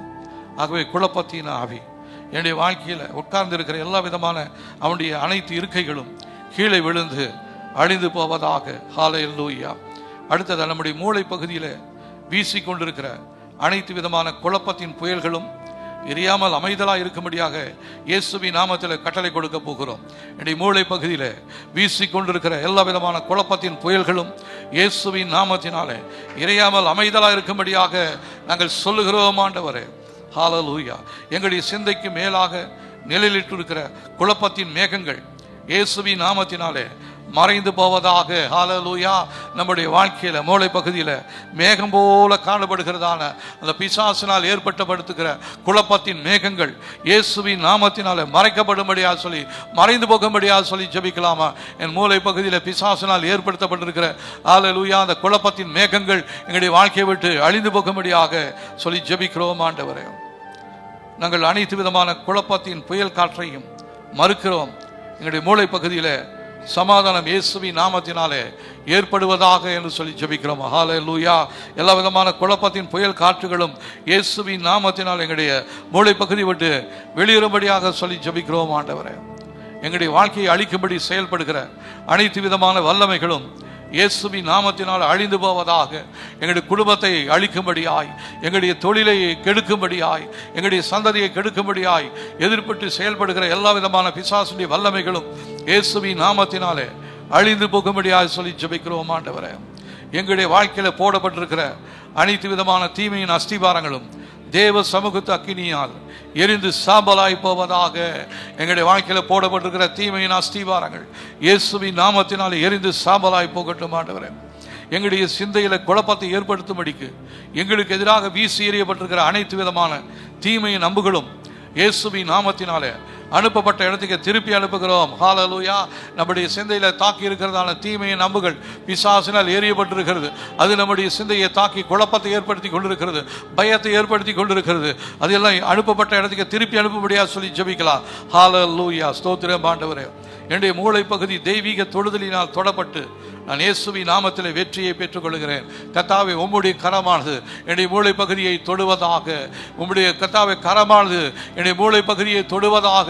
என் வாழ்க்கையில் காணப்படுகிற எல்லா குழப்பங்களும் இயேசுவின் நாமத்தினாலே வெளியேறும்படியாக சொல்லி ஜெபிக்கிறோம். ஆண்டவரே, ஹல்லேலூயா.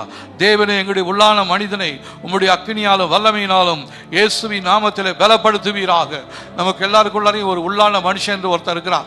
அவன் ரொம்ப பலவீனப்பட்டு இருக்கிறான். அவனை இப்பொழுது நம்ம பலப்படுத்தும்படியா சொல்லி ஜெபிக்கலாம். தேவ சமூகத்து அக்கினியால அவனை சுற்றி காணப்படுகிற தீமையின் வல்லமைகளை எரிந்து சாம்பலாய் போகும்படியாக, உள்ளான மனிதன் புது பலனை அடையும்படியாக நம்ம ஒப்பு கொடுத்து ஜெபிக்கலாம். ஹல்லேலூயா. கர்த்தாவே, எங்க உள்ளான மனிதனை நீர் ஆண்டவரே ஆயத்தப்படுத்தும்படியாய், தகுதிப்படுத்தும்படியாக சொல்லி ஜெபிக்கிறோம். ஆண்டவரே, இந்த நாளிலே இந்த செய்தியை கேட்ட இந்த ஜெபத்தில் பங்கு கொண்டிருக்கிற ஒவ்வொருடைய வாழ்க்கையிலும் அவருடைய மூளை பகுதியில் காணப்படுகிறதான தீமையின் வல்லமைகள் இயேசுவின் நாமத்தினாலே வெளியேறும்படியாக சொல்லி ஜெபிக்கிறோம். ஆண்டவரே, வெளியேறுவதாக வெளியேறுவதாக, வெளியேறுவதாக, வெளியேறுவதாக, வெளியேறுவதாக. ஹல்லேலூயா. ஆமென். ஆண்டவரே, நம்முடைய இருதயத்தில், நம்முடைய சிந்தையில் எதுவுமே இல்லாத, எதுவுமே இருக்குது இல்லை அப்படின்னு நீங்கள் சொல்லலாம். ஒரு பழமொழி ஒன்று இருக்குது, the ideal mind is devil workshopன்னு சொல்லி. பிசாசுடைய பட்டறையாக இருக்கிறது.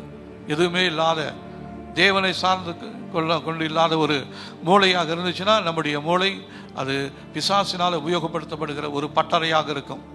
அதில் அவன் கம்பி அடிப்பான், நெருப்பை காய்ச்சுவான், அதை வச்சு நமக்கு எதிராக கொலை கருவிகளை உண்டு பண்ணுவான், சரியான கருவிகளை நம்ம ஆயத்தப்படுத்துவான், நம்மளை முழுசும் அழிந்து போகும்படியாக அதற்குரிய எல்லா காரியங்களையும் அவன் ஆயத்தப்படுத்தி கொண்டிருக்கிறான்.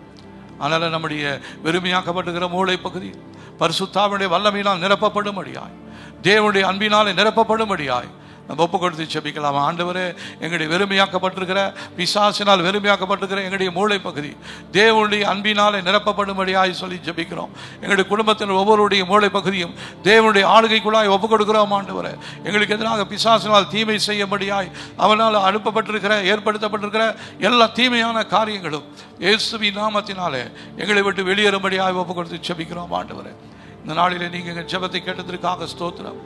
கர்த்தர் தொடர்ந்து உடைய பிள்ளைகள் ஒவ்வொருவரோடும் பேசுவீராக. அவருடைய சிந்தையில் காணப்படுகிற 2 விதமான எண்ணங்கள் இயேசுவின் நாமத்தில் வெளியேறும்படியாக சொல்லி ஜெபிக்கிறேன். அவருடைய வாழ்க்கையில் பிசாசு நுழையும்படியாய், மரண ஆவி நுழையும்படியாய் ஏற்பட்டிருக்கிற உடைந்து போன பகுதிகள் இயேசுவின் நாமத்தினால் அடைக்கப்படுவதாக, அதன் வழியாய் நுழைந்திருக்கிறதான மரண வல்லமைகள் இயேசுவின் நாமத்தினால பிள்ளைகளுடைய வாழ்க்கை விட்டு, குடும்பத்தை விட்டு, எல்லை விட்டு வெளியேறும்படியாக சொல்லி ஜெபிக்கிறோம். பரிசுத்தாவினுடைய ஆளுகைக்குள்ளாக ஒவ்வொருடைய ஆண்டவரை உள்ளத்தையும் இல்லத்தையும் நான் இப்பொழுது ஒப்பு கொடுத்து ஜெபிக்கிறேன். இயேசுவின் ரத்தத்தினால பிள்ளைகளுடைய மூளை பகுதியை மறைத்துக் கொள்ளுவீராக. எல்லா தீமைகளுக்கும், பலவீனங்களுக்கும், விக்கிரங்களுக்கும் விலக்கி பாதுகாத்துக் கொள்ளுங்க. ஒரு விசை தாழ்த்துகிறோம். எல்லா மகிமையும் உமக்கே செலுத்துகிறோம். இயேசுவின் நாமத்தில் ஜெபிக்கிறோம் நல்ல பிதாவே, ஆமென். நம்முடைய கர்த்தராகிய இயேசு கிறிஸ்துவின் கிருபையும், பிதாவாகிய தேவனுடைய அன்பும், ஆவியாருடைய காவலும் ஐக்கியமும் இன்றும் என்றும் சதா காலங்களிலும் நம் அனைவரோடு இருப்பதாக. ஆமென், ஆமென், ஆமென். கர்த்தர் நம்மை